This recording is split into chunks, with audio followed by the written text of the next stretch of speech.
आपका जो बेटा था देवराज, खो दिया आपने अपने बेटे को। अचानक ऊपर चला गया, नीचे खेल रहा था कुछ, तो शायद इसको लगा होगा कि ऊपर से अपने साथियों को आवाज़ दें, हेलो आई एम हियर, ऐसा कुछ उसने कि, और ही fell down from 7th floor. हम केक काटने के लिए इंतज़ार कर रहे थे, फिर ढूंढते ढूंढते तो बैक साइड में वो। कि कितना मुश्किल रहा, आप कैसे उबर पाए? क्योंकि ये वो उम्र नहीं थी जब साथ छोड़ा उन्होंने आपका। आपको क्या लगता है कि मैं अभी भी उबर गया हूँ? मैं वो देवदूत था जो इतने समय हमारे साथ रह के गया, बहुत ऑनेस्ट बच्चा था। तो कभी कभी बात होती है मेरी उससे, तो लेकिन ये जो सटायर है, ये सिर्फ एंटी मोदी उस पर रंग क्यों चढ़ा हुआ है आपके सटायर में? इसलिए पूछा क्योंकि जो लोग दूसरे छोर पर खड़े हैं वो ये भी सोच सकते हैं कि आप कहीं कांग्रेस की तरफ से या विपक्षी पार्टियों की तरफ से बैटिंग तो नहीं कर रहे। जब आपके ऊपर लगातार पत्थर पे हथौड़ियाँ मारी गई, आपको अरे लगातार तुम इसके आदमी हो, ऐसा है वैसा है, तुमने इससे पैसे खाए, उससे पैसे खाई, इतनी सारी बातें, तो हमारी धार तेज होती चली गई। हम लगातार, हमने भी फिर उसी स्पीड में हमने टारगेट किया। लगता है कि कांग्रेस ने इसको पैसे देने बंद कर दिए है ना। लगता है अब ये भी पलटी मारने वाला है। ये भी लगता है कि कहीं कोई इनाम तो नहीं चाह रहे बदले में। आपको अगर इनाम चाहिए होगा तो आप किसके पास जाएंगे?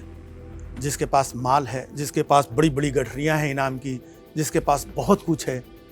वो जो बेचारे 10 साल से कहाँ आ गए हैं, है ना, जो खुद स्ट्रगल कर रहे हैं, हम उनसे इनाम के लिए वहां पर जाकर के हम स्ट्रगल करेंगे।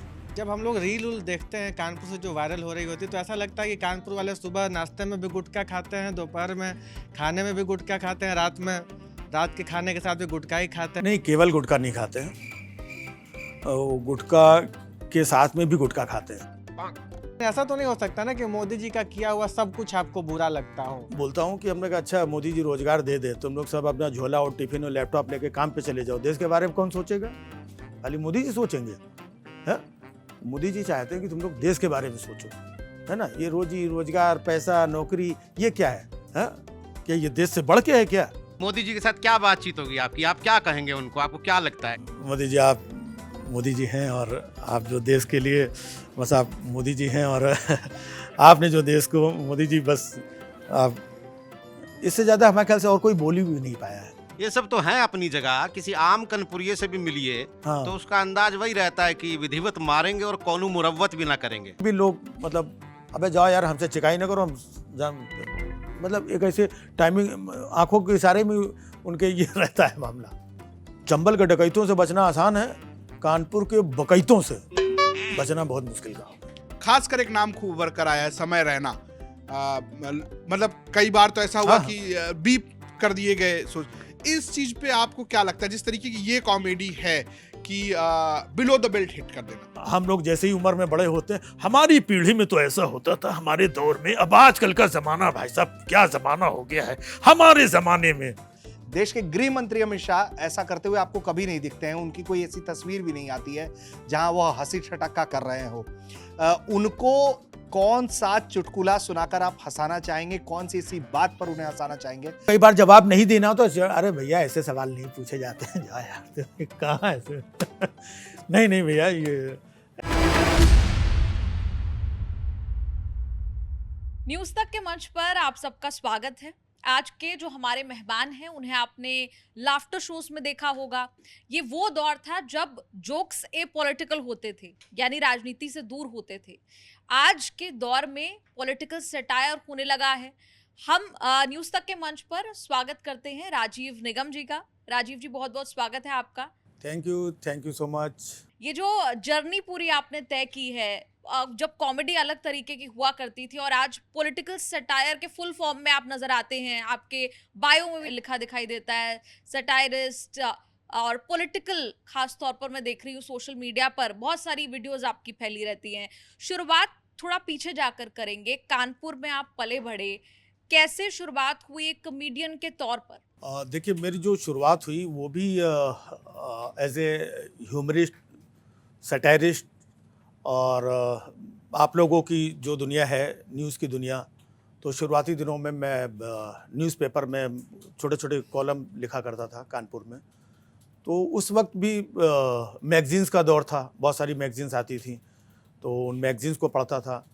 तो एक पॉलिटिकल माहौल दिल दिमाग में बहुत पहले से रहा है, और उस वक्त भी पॉलिटिकल सटायर चीज़ें करता था। फिर वो करते करते फिर मैं मंच पर आ गया, जैसे आज आपके मंच पे आया हूँ, वैसे उस मंच पर आया जहाँ पर मुझे कॉमेडी, जोक्स, परफॉर्मेंस, वो सब मुझे मुंबई लेकर के गई। और मुंबई में मैंने बहुत सारे TV shows, laughter challenge, comedy circus, Kapil का शो और बहुत सारे 10, 12, 15 और दूसरे शोज़ वो सब किए।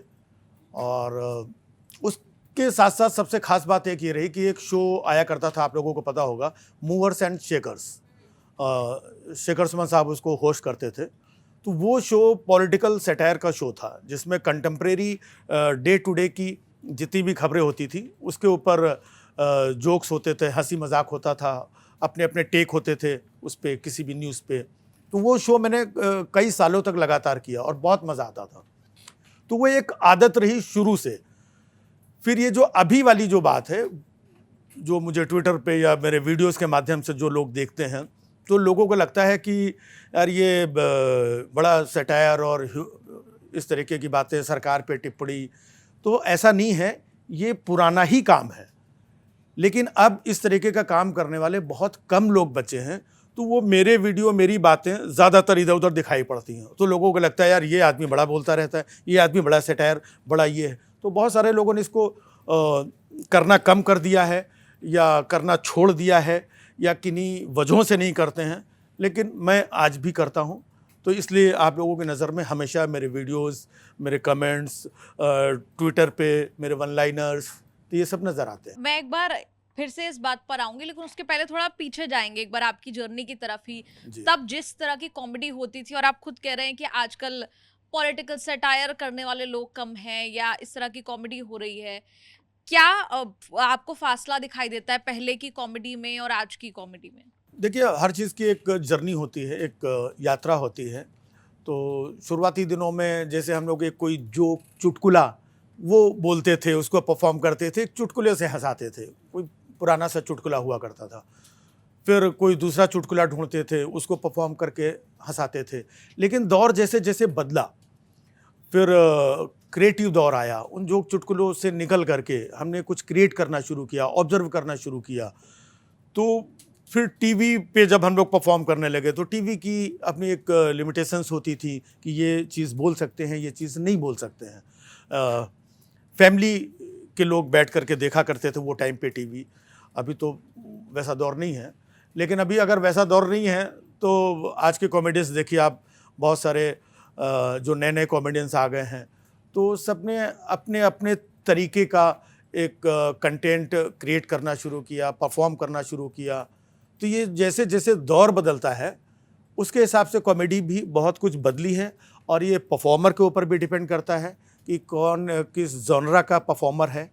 तो मैं एक पॉलिटिकल सैटारिकल जॉनरा का रहा हूँ मैं, तो वही आज भी हमारी परफॉर्मेंस में झलकता है। अच्छा, बदला तो ये भी होगा कि पहले टीवी था तो कमेंट्स या फीडबैक इतना इंस्टेंट नहीं मिलता था। या आज आप वीडियो डालते हैं तो फटाक से आपको कमेंट्स आने लगते हैं, लोग अलग अलग तरह, तो उससे कैसे फिर डील करते हैं आप? क्योंकि आज का जो जमाना है उसमें अच्छाई बुराई सब कुछ हो रहा है, कोई आपकी वीडियो को पसंद करेगा, कोई नहीं करेगा। तो ये तो बदलाव आया है देखिए, और ये बहुत बड़ा बदलाव आया है ना। क्योंकि मामला वैसे भी देखा जाए कि मामला दो चीज़ों में पूरी तरीके से विभाजित हो चुका है, किसी भी फील्ड में आप देखेंगे, है ना। एक लोग वो होंगे किसी को भी जो पसंद करेंगे, एक लोग वो होंगे जो आपको क्रिटिसाइज़ करेंगे, और एक तीसरा वर्ग जो बैठा हुआ है, चाहे वो इसको हो या इसको हो, वो सिर्फ गाली देने के लिए बैठा हुआ है। तो धीरे धीरे जैसे हमने तो अच्छी बात की, हमने तो अपना सटायर मारा, अब किसी को अच्छा नहीं लग रहा है, वो क्रिटिसाइज़ भी कर रहा है, गालियाँ भी दे रहा है, ये भी कर रहा है। तो शुरुआती दिनों में तो बुरा लगता था कि यार हमने तो अच्छी बात कही, इतने 50 लोग, 100 लोग, 1000 लोग अप्रिसिएट कर रहे हैं, ये कौन सी यार हमसे कोई गलती हो गई क्या यार। तो हम फिर अपनी चीज़ों को 10 बार हमने पलट के देखा, हमने कहा ये तो यार वैसी बात है जो हम पहले भी करते थे, इतने सारे लोग। तो धीमे धीमे फिर अगर आपको काम करना है, और इस तरीके के जोनरा में रह के काम करना है तो फिर आपको इन सारी चीज़ों को हैंडल भी करना पड़ेगा, बर्दाश्त भी करना पड़ेगा। 4-5 साल पहले, क्योंकि जब हम रिसर्च कर रहे थे 4-5 साल पहले एक और खबर पढ़ने में आई और तब से भी ये बात याद है कि आपका जो बेटा था देवराज, खो दिया आपने अपने बेटे को। क्या हुआ था? क्योंकि उससे ज़्यादा जो आपने सोशल मीडिया पर पोस्ट किया, उससे ज़्यादा उसके आगे किसी को कुछ उस बारे में नहीं पता है। वो भी मेरी लाइफ का एक ऐसा चैप्टर है जिसे आज भी नहीं भूल पाते हम, हमारा परिवार, क्योंकि हमने बड़ा लंबा संघर्ष किया। 2018 में मैं एक शो करता था, स्टार प्लस चैनल पे एक शो आता था मेरा, हर शाख पे उल्लू बैठा है, तो जिसमें मैं मेन लीड कैरेक्टर करता था, सीएम का कैरेक्टर, सीएम चैतूलाल। तो वो हमारा डेली शो था। तो मैं सुबह उठता था 7-8 बजे, सेट पे जाता था, सारा दिन शूटिंग करता था, आता था, तो ये हमारी रूटीन लाइफ थी। तो कभी कभी सुबह जल्दी निकलना होता था, तो बच्चा मेरा छोटा था, तब वो 7 साल का था, तो कई बार वो सुबह उठ जाते थे, तो पापा पापा और ये फिर उनके साथ खेलो या उनकी बातें सुनो, तो उतनी देर में 5-7 मिनट में सेट से कॉल आ रही है, ये वो लेट हो जाता है। तो उस दिन मैं सुबह उठा और शूटिंग के लिए मैं निकलने ही वाला था, तो ये सोया हुआ था, तो मेरी नज़र पड़ी इसके ऊपर कि इसने कुछ वोमिट किया हुआ है, कुछ हल्का सा, तो मुझे लगा इसको थोड़ा सा क्लीन कर देता हूँ मैं और इसको तो जब मैंने उसको टच किया तो उसकी तरफ से कोई रिएक्शन नहीं था, कुछ भी रिएक्ट नहीं किया उसने। फिर मैंने उसको उठाया, हिलाया डुलाया, बहुत कुछ किया, तो मैंने उसको ऐसे कंधे पे लादा और सब कुछ ले करके हॉस्पिटल ले करके गया उसको। तो पता चला कि वो बीच में कभी वो खेलते वेलते उनके सर में कभी चोट लगी होगी, तो बीच में कुछ फीवर वीवर आया उनको, तो नॉर्मली दिखाया, ये किया, लेकिन वो सर वाली चोट का आइडिया नहीं हुआ। तो वो उनको ब्लॉकेज कुछ मेजर उस दिन रात में, उनको हेडेक भी हो रहा था, बहुत रोया रात में, और वो कम्प्लीटली फेंट हो गया। तो जब हम लोग ले करके गए तो डॉक्टर ने एक तरीके से हाथ खड़े कर दिए, बट उसकी माँ जो है, माँ कैसे मान जाए, तो माँ ने कहा कि नहीं, डोंट वरी, हम फाइट करेंगे ये।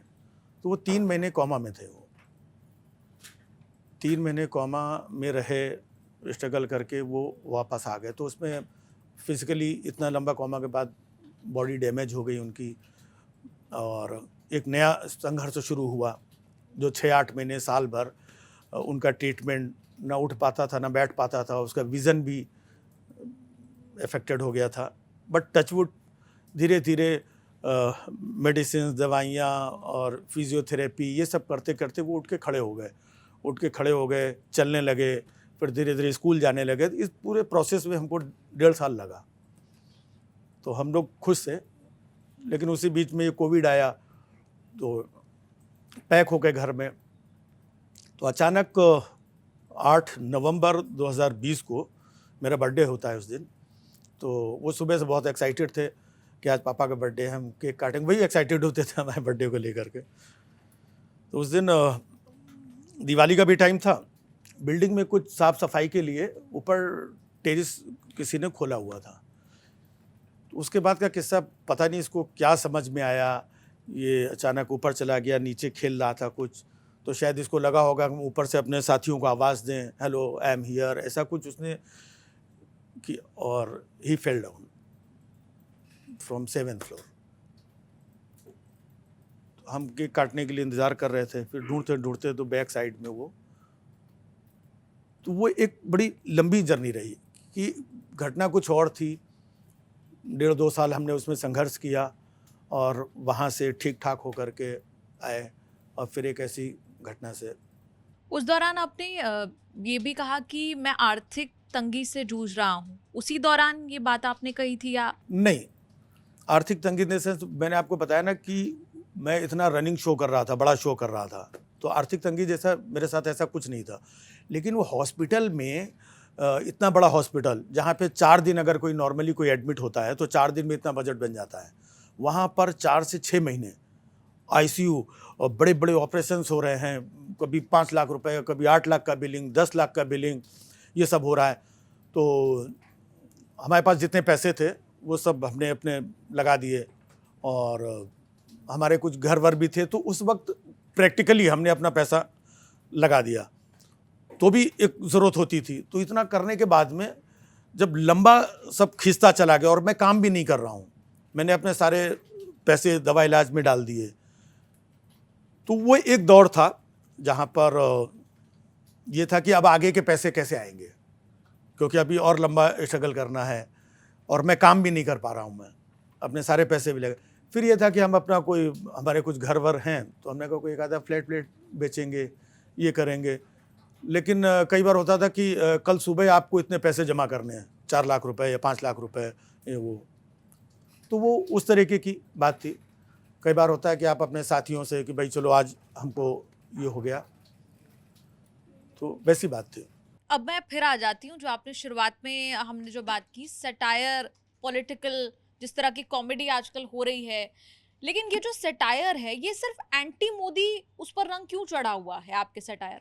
ये मैं आपकी इस बात को थोड़ा सा करेक्ट करना चाहूँगा, क्योंकि ये जो आप बोल रही हैं ना एंटी मोदी, मैं इस शब्द से ही इत्तेफाक नहीं रखता हूँ।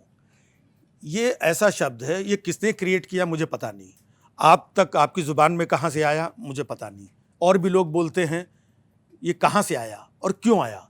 क्योंकि मैंने आज तक जब से होश संभाला है, कभी मैंने एंटी मनमोहन, एंटी अटल, एंटी राजीव, एंटी इंदिरा ऐसा शब्द हमने सुना नहीं। हास्य व्यंग उनके ऊपर भी होते थे, तो ये शब्द किसने क्रिएट किया, है ना।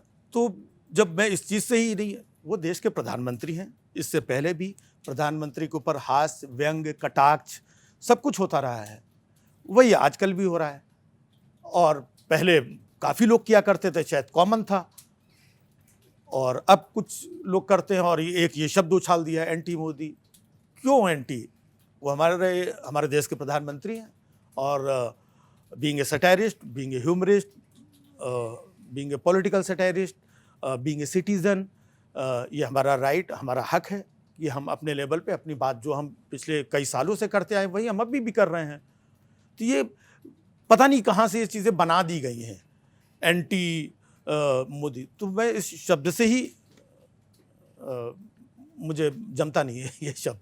क्योंकि ये सवाल मैंने इसलिए पूछा क्योंकि जो लोग दूसरे छोर पर खड़े हैं वो ये भी सोच सकते हैं कि आप कहीं कांग्रेस की तरफ से या विपक्षी पार्टियों की तरफ से बैटिंग तो नहीं कर रहे। अब सोचने के लिए तो बहुत कुछ लोग सोच सकते हैं, तो उन सोचने वालों को मैं ये बता दूं कि 2014 में जब इलेक्शन हुए, तो उसके पहले जो 10 साल सरकार थी, 10 साल की जो सरकार थी उसमें हमने लगातार इससे ज़्यादा घनघोर तरीके से जोक्स, हास्य व्यंगी, वो बहुत कुछ किया मैंने, और 2014 तक किया। उस वक्त मैंने एक 2014 के पहले 13-13 के आसपास दुनिया भर के घोटालों की बात होती थी, ये कोयला घोटाला, ये घोटाला, स्पोर्ट्स घोटाला, ये बहुत सारी, इन सारी चीज़ों पे हमने बात की। और जब 14 के इलेक्शन हुआ तो हम उन सारी बहुत सारी चीज़ों पे, घोटालों पे, करप्शन पे इतनी सारी बातें की। मैंने एक बुक भी बनाई थी, और मुझे लगा कि देश में बदलाव आना चाहिए। तो मैं इन लोगों को क्रिटिसाइज़ करके, कांग्रेस को, इनको ये करके, ये दूसरी हुकूमत जो नई आई उसके प्रति मैं बहुत एक्साइटेड होकर के मैंने जो मेरे जोन में, मेरे हिस्से में आता वो किया मैंने। तो मैं उनसे निकल करके इधर आया, और जब मैंने यहाँ पर क्रिटिसाइज़ करना शुरू कर दिया तो लोगों ने अरे कांग्रेस और ये वो कहना शुरू कर दिया। तो ये एक चलन चल गया कि जो आपके मन मुताबिक बात नहीं है इसका मतलब आप वहाँ के हैं। तो ये इस तरीके की चीज़ें जब बढ़ती चली गई तो हमारे व्यंग में और जो सरकार के प्रति हमारे उसमें भी तेज़ी आती चली गई, धार आती चली गई, क्योंकि ये तो मुझे मालूम है ना। अब लोग ऐसे, अच्छा यही होता है कि जब मैं महाराष्ट्र में था तो अब मेनली क्या होता है, व्यंग और क्या होता और हास्य जो भी है ये सत्ता के अगेंस्ट ही होता है। अगर हम सत्ता की हम वाहवाही करने लगे तो वाहवाही करने का कार्यक्रम तो सत्ता खुद कर रही है, करोड़ों अरबों रुपए खर्च कर रही है, बड़े बड़े hoarding, banner, newspaper, TV ad आ रहे हैं, उनके बहुत सारे लोग हैं जो वाहवाही कर रहे हैं, उनकी पब्लिक बहुत सारी है जो वाहवाही कर रही है। तो हम भी अगर वही करने लगे तो फिर हास्य व्यंग्य कैसे होगा? हमें तो कहीं ना कहीं उन कमियों को, खामियों को, या उनमें से कोई चीज़ हमें निकालनी पड़ती है। और कमियां और खामियां हर सरकार में रही हैं, इस सरकार में भी हैं। और सिर्फ ये है कि अब लोगों ने रिसीव करना बंद कर दिया है, उसको एक टैग लगाना शुरू कर दिया है कि जैसे आप कुछ कहते हैं तो आप इनके आदमी हैं, आप उनके आदमी हैं। तो यही होता है, जब मैं कलकत्ता जाता हूं तो मैं ममता बनर्जी का बंदा हो जाता हूं, महाराष्ट्र में पता चला मैं उद्धव ठाकरे का बंदा हो गया, यहाँ पे आ गए तो कहीं पर कांग्रेस का बंदा हो गया, यूपी में चला गया तो मैं अखिलेश का बंदा। तो ये सारे लोग अपोजिशन में हैं, तो जो बात मैं कहता हूँ तो मेरी बात को अपोजिशन एग्री करता है, तो वो लोग मेरी बात को कई बार रेटिविटी भी कर देते हैं, मेरे वीडियो को भी शेयर कर देते हैं। तो लोगों को लगता है कि ये लोग अगर इनका वीडियो शेयर कर रहे हैं, इसका मतलब ये A square plus B square plus, वो लोग अपने हिसाब से अंदाजा लगाने लगते हैं। क्या माने फिर आप एपॉलिटिकल हैं? क्या नहीं, ideology एपॉलिटिकल है तो कोई भी नहीं है ना। अगर कहा जाए तो जैसे न्यूज़पेपर, प्रिंट मीडिया और इलेक्ट्रॉनिक मीडिया, या इवन हम लोग जो काम करते हैं, तो पहले था कि हम लोग यहाँ की भी बातें करते थे, यहाँ की भी बातें करते थे और अपनी बात भी करते थे।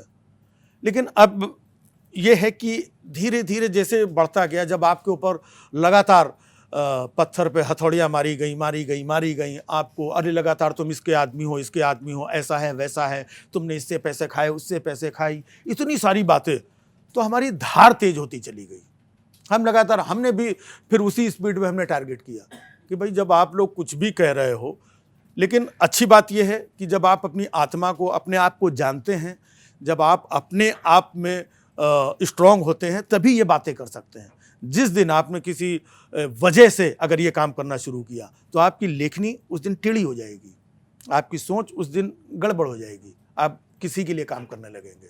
तो इसीलिए इतनी निर्भीकता से, एक अंतर्मन से करता हूँ। लोग हैं तो सिस्टम हो गया है, किसी न किसी को कल को अगर हम वाहवाही या कोई अच्छी बात लिख देंगे तो भी होता है, और आज भी होता है। अगर हम कई बार जैसे लोग हमें बोलते हैं ना, ये इस पक्ष का, कांग्रेस का, कभी हमने कोई जोक उनके ऊपर कर दिया तो भी हमने देखा ऐसे कमेंट्स आते हैं, लगता है कि कांग्रेस ने इसको पैसे देने बंद कर दिए है ना, लगता है अब ये भी पलटी मारने वाला है, ऐसे भी कमेंट आते हैं लोगों के।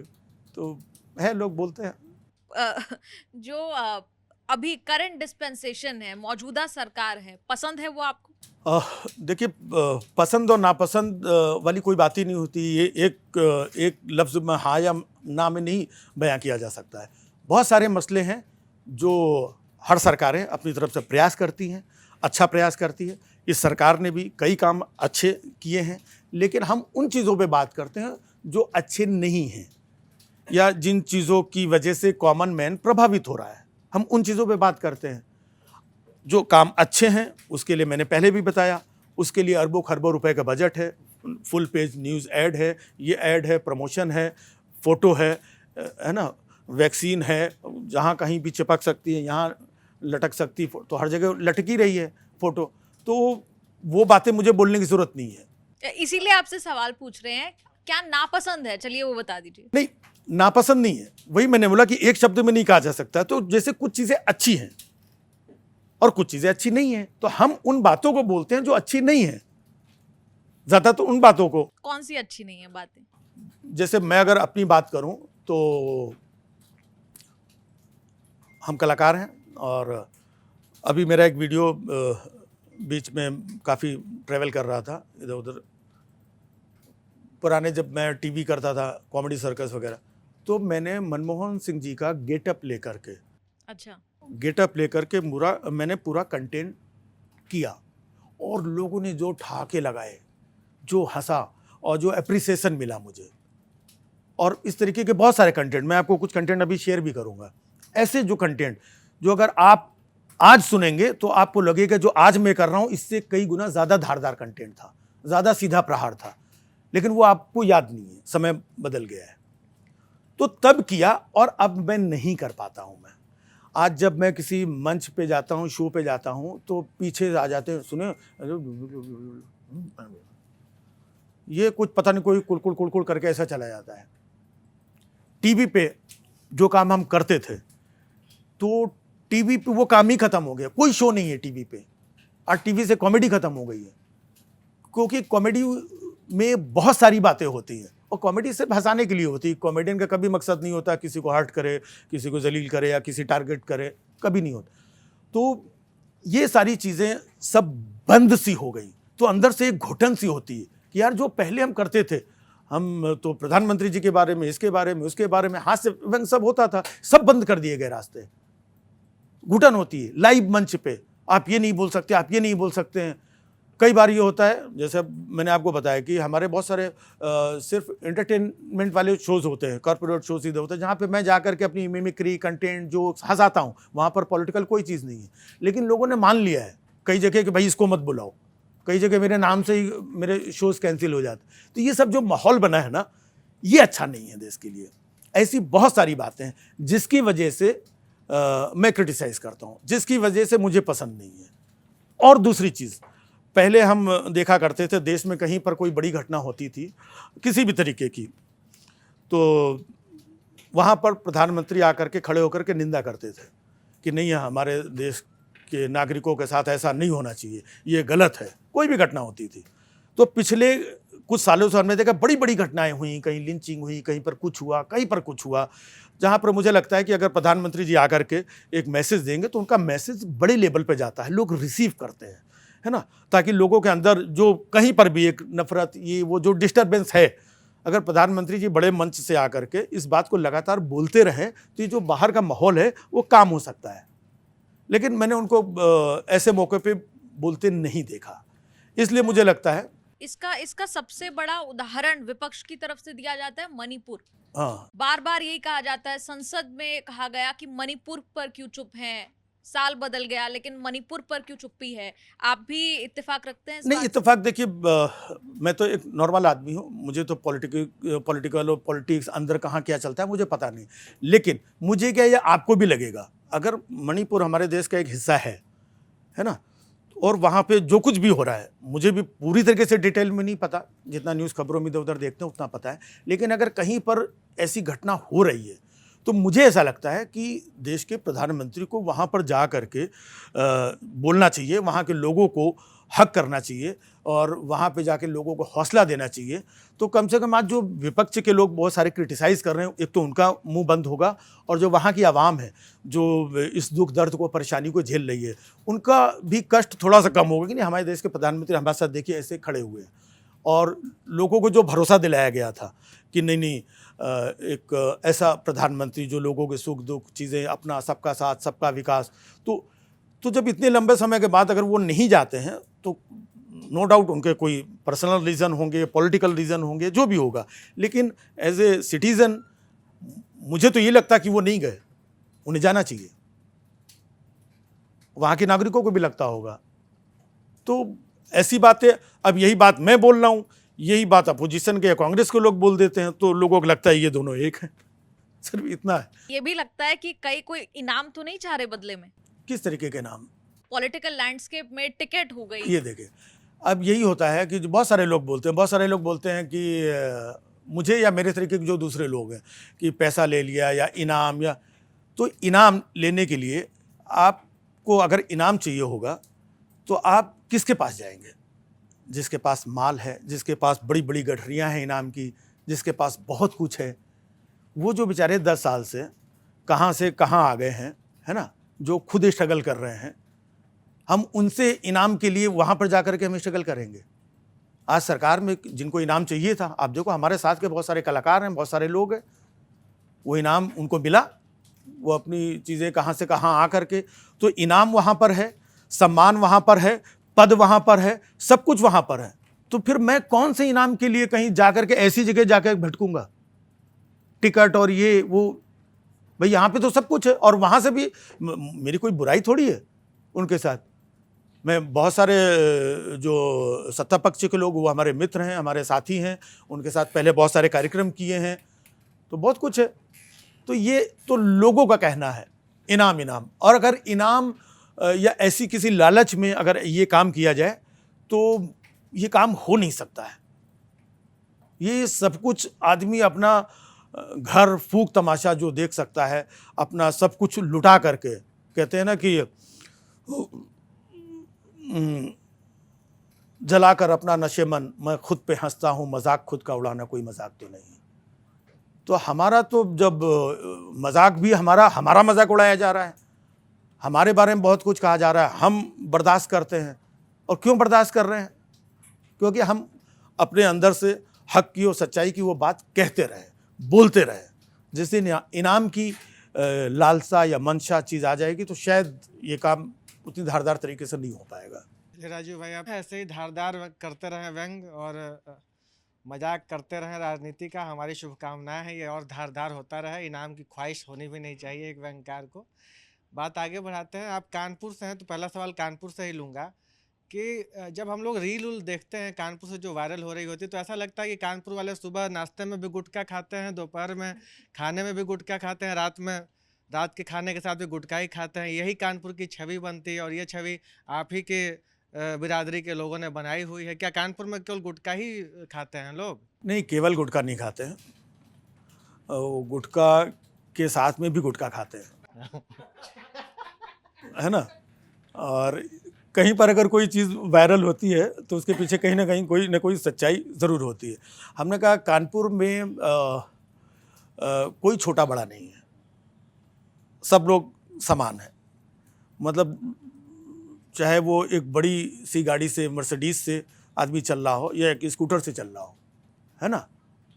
फ़र्क इसे, स्कूटर वाला वो हेलमेट ऊपर करके ऐसे करता है और मर्सिडीज वाला दरवाज़ा खोल के ऐसे करता है। तो ये एक है, पता नहीं कैसे, मतलब वहाँ का लोगों के अंदर है, खाते हैं। और मैं आपको बताऊं कि शुरुआती दिनों में जब मेरे घर में हम 4 भाई हैं, इत्तेफाकन कोई नहीं खा, लेकिन मैं खाने लगा था। इधर उधर जाता था, थिएटर वेटर, नाटक नौटंकी, तो वहाँ पे लोग मिल जाते थे, खाओ। तो ऐसी शौकिया, तो अच्छा हुआ मैं तो वहाँ से निकल के ये चला गया, इसके बाद में नहीं। लेकिन लोग 40-40 साल से खा रहे हैं, नाश्ता उसी से करते हैं। मतलब गलत पता नहीं कहा कौन सी जा ये, रहा है। अपने को भी समझ में नहीं आता है। सुबह खाना खाने से पहले, खाना खाने के बाद, डिनर के समय, अब ये हो गया ऑफिस जा रहे हैं तो फिर एक हो जाए, ऑफिस से निकल रहे हैं तो एक हो जाए, अभी बाथरूम गए थे तो एक हो जाए, ये हो जाए तो एक पड़ गया। तो ये है कुछ वहाँ के लोगों का। और शायद इसी वजह से लोगों ने अपने वायरल भी हो रखे गुटखा, एक पहचान कानपुर की। और शायद एक ये भी वजह रही होगी कि जो गुटखे का जो व्यापार है, धंधा है, शायद उसकी भी जननी कानपुर ही है। पूरे हिंदुस्तान में जहाँ जहाँ गुटखा उटखा जाता है तो सबसे ज़्यादा गुटखा के जो निर्माता है ना, वो कानपुर में ही है। नहीं, चलिए एक डिस्क्लेमर हम लोग दे देते हैं अपनी तरफ से कि गुटखा खाना स्वास्थ्य के लिए हानिकारक है और इसको खाने से आप दे दीजिए, कर्क रोग का हाँ, खतरा बढ़ उसमें जाता है। नीचे और लिखना पड़ेगा सिर्फ कानपुर वालों को छोड़ के कोई डिस्क्लेमर नहीं मानते हैं वो। मतलब एक बार की तो बात आपको बता रहा हूँ, बड़ी अचानक याद आ गई। मैं कानपुर गया हुआ था तो मेरी तबीयत कुछ गड़बड़ थी, कुछ मेरा शो था तो कुछ कफ एंड कोल्ड और ये वो ऐसा था। तो मैं डॉक्टर के पास गया, किसी ने बोला फलाने डॉक्टर हैं त्रिपाठी जी, ये यहाँ पर हैं। तो मैं चला गया उनके यहाँ, तो हमारा उन्होंने चेक वेक किया ये वो, तो हम पे कहने लगे बाकी सब ठीक है, एक बार बताओ गुटखा तो नहीं खाते हो? हमने नहीं डॉक्टर साहब, ठीक है हम दवाई लिखे दे रहे हैं, हाँ जाकर ले लेना। और वो बाकायदा वहाँ पे इतना बड़ा डिब्बा रखा हुआ है डॉक्टर साहब के पास में।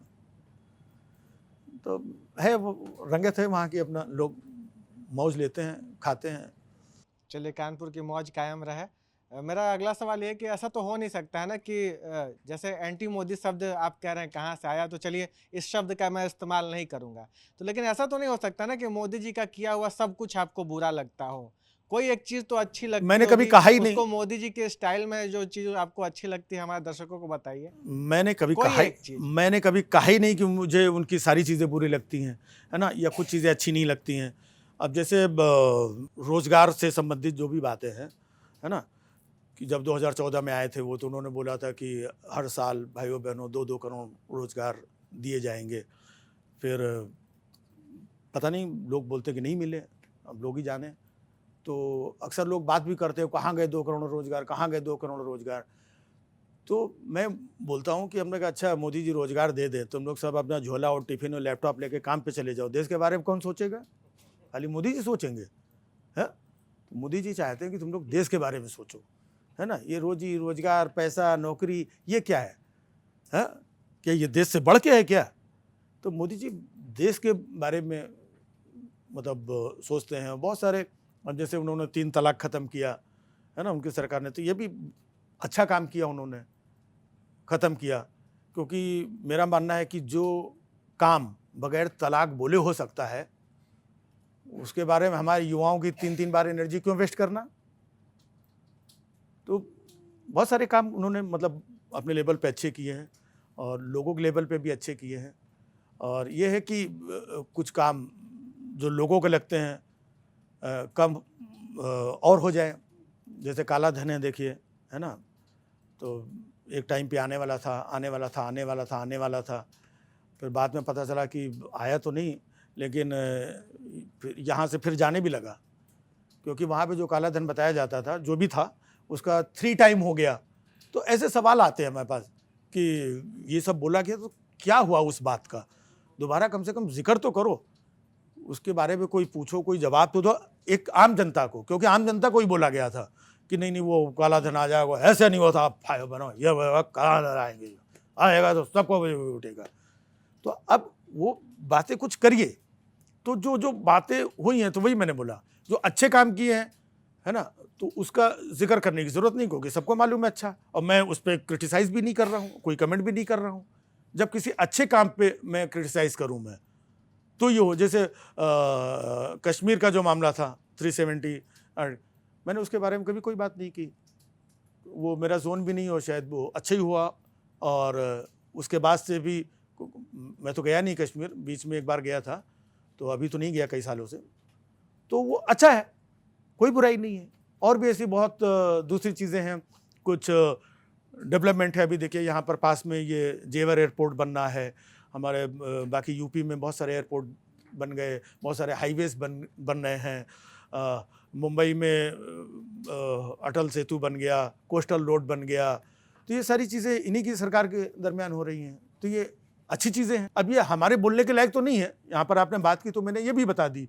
और भी बहुत सारी चीज़ें होंगी अच्छी, तो मैंने बताया कि हर सरकार में अच्छी चीज़ें भी होती है और कुछ चीज़ें ऐसी भी होती हैं जो अच्छी नहीं हैं। जो अच्छी नहीं होती हैं उनके बारे में हमें बात करना होता है। अच्छा, मैं आपके कुछ पुराने वीडियो देख रहा था, आप मुलायम सिंह की भी पर्याप्त मिमिक्री आपने की है और मतलब मजाक उड़ाया है। जिस वक्त में समाजवादी पार्टी में सत्ता का संघर्ष कथित तौर पर चल रहा था, तो उस समय आपको समाजवादियों ने चमकाया नहीं, वो तो चमकाने के लिए जाने जाते हैं। अब देखने वाली बात यह है कि ये बड़ा अच्छा आपने सवाल भी किया। उस वक्त देखेंगे तो मैंने कांग्रेस के बारे में भी कितना हमने निचोड़ा है, और मुलायम सिंह जी के बारे में, लालू जी के बारे में हम बहुत कुछ करते थे। और जो आपने बोला नहीं चमकाया, वाकई में नहीं चमकाया, किसी ने कुछ नहीं बोला। और दूसरी बात, मैं यही चाहता हूँ यहाँ से भी। मुझे फिर एक बार कुछ लोग थे, मेरा एक शो था, तो वो लोग मुझे ले गए, कहने लगे कि वो 1-2 बार मेरे कुछ वीडियोज़ वगैरह वो अखिलेश यादव जी ने देखे थे, तो उनके पास लेकर के गए। तो मैं भी, हमने कहा चलो भाई इनसे मिल लेते हैं, पूर्व सीएम थे। तो उन्होंने एक बड़ी बात बोली, उनके साथ मेरा बड़ा प्रेम है, स्नेह भी है मेरा उनके साथ, क्योंकि वो ह्यूमर को बहुत पसंद करते हैं और वो खुद भी ह्यूमरस हैं। और उन्होंने बोला कि निगम साहब, आपने हमारे बारे में भी बहुत कुछ बोला, बहुत कुछ किया, क्या क्या नहीं बोला, हमने कभी आपको कुछ बोला? तो वो एक चीज़ कि जब ह्यूमर, सटायर, व्यंग, ये बड़े लोग हैं, ये पूरे देश को, प्रदेश को, करोड़ों लोगों के जननायक हैं ये लोग, तो इनको छोटे मोटे हास्य व्यंग चीज़ों से इनको परेशानी नहीं होनी चाहिए, एप्रिसिएट करना चाहिए। मैंने यहाँ दिल्ली में शो किया था उस टाइम जब अटल जी प्रधानमंत्री थे। आप सोचिए, अटल जी प्रधानमंत्री थे, आडवाणी जी डिप्टी पीएम थे और 13 कैबिनेट मिनिस्टर, यहाँ सीरी फोर्ट ऑडिटोरियम में कार्यक्रम था, और अटल जी के ऊपर ही जोक, आडवाणी जी के ऊपर ही जोक, और वो लोग सब हंस रहे हैं, खिलखिला रहे हैं, अप्रिसिएट कर रहे हैं, मान सम्मान दे रहे हैं। अगर आज हमारे जोक में वही मान सम्मान हमें मिलने लगे तो फिर हमारी बहुत सारी लड़ाई खत्म हो जाएगी। तो सब हेल्दी मामला है। हम अपने जोक से किसी सरकार को उखाड़ के थोड़ी फेंक देंगे। जो मोदी जी ने अरबों खरबों रुपए अपनी इमेज को चमकाने में लगाए हैं, हमारे 2 जोक से वो इमेज क्रैक थोड़ी हो जाएगी। है ना। तो ये तो हास्य व्यंग्य है। और मैं नहीं समझता हूँ कि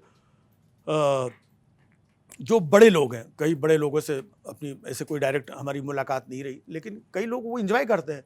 राजनाथ अखिलेश सिंह यादव जी, से तो आप मिल ही रहे हैं ना, अब अखिलेश यादव से मिलना है तो बड़े लोगों से मुलाकात बड़े तो- लोग, मैं राजनीतिक बड़े लोग जो बता रहा हूँ, राजनीतिक रूप से बड़े नहीं है अखिलेश। गृह मंत्री जी के लेवल पे, रक्षा मंत्री जी के लेवल पे। अच्छा, उत्तर प्रदेश के मुख्यमंत्री के लेवल पर बताइए, योगी आदित्यनाथ जी के बारे में आपकी क्या राय, कभी मुलाकात हुई है? नहीं, उनसे भी मुलाकात नहीं हुई मेरी।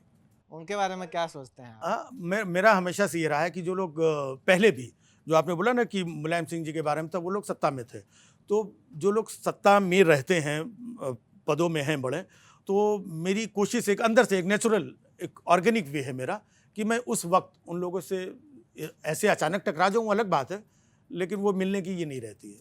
मुझे लगता है कि मेरा कहीं पर कुछ चीज़ें मेरी प्रभावित ना हो। स्वभावतः आप सत्ता विरोधी हैं। हाँ, सत्ता विरोधी, मैं सत्ता विरोधी हूँ मैं, और शुरू से था और होना भी चाहिए। और जो मेरे उस्ताद रहे हैं, जो मेरे गुरु रहे हैं, हरशंकर परसाई जी, शरद जोशी जी और बहुत सारे लोग, ये सारे लोग ऐसे ही रहे हैं और यही काम एक होता है। मैं मतलब खुल के बोलता हूँ कि मैं सत्ता विरोधी आप कह सकते हैं। बहुत सारी बातें हैं, बहुत सारे इश्यूज़ हैं जिन पे हम प्रहार करते हैं, बोलते हैं, हमें कहना चाहिए, आपको भी कहना चाहिए, बहुत सारे लोगों को कहना बोलना चाहिए। तो अगर बहुत सारे लोग नहीं भी बोल रहे हैं तो मैं तो बोल ही रहा हूँ मैं।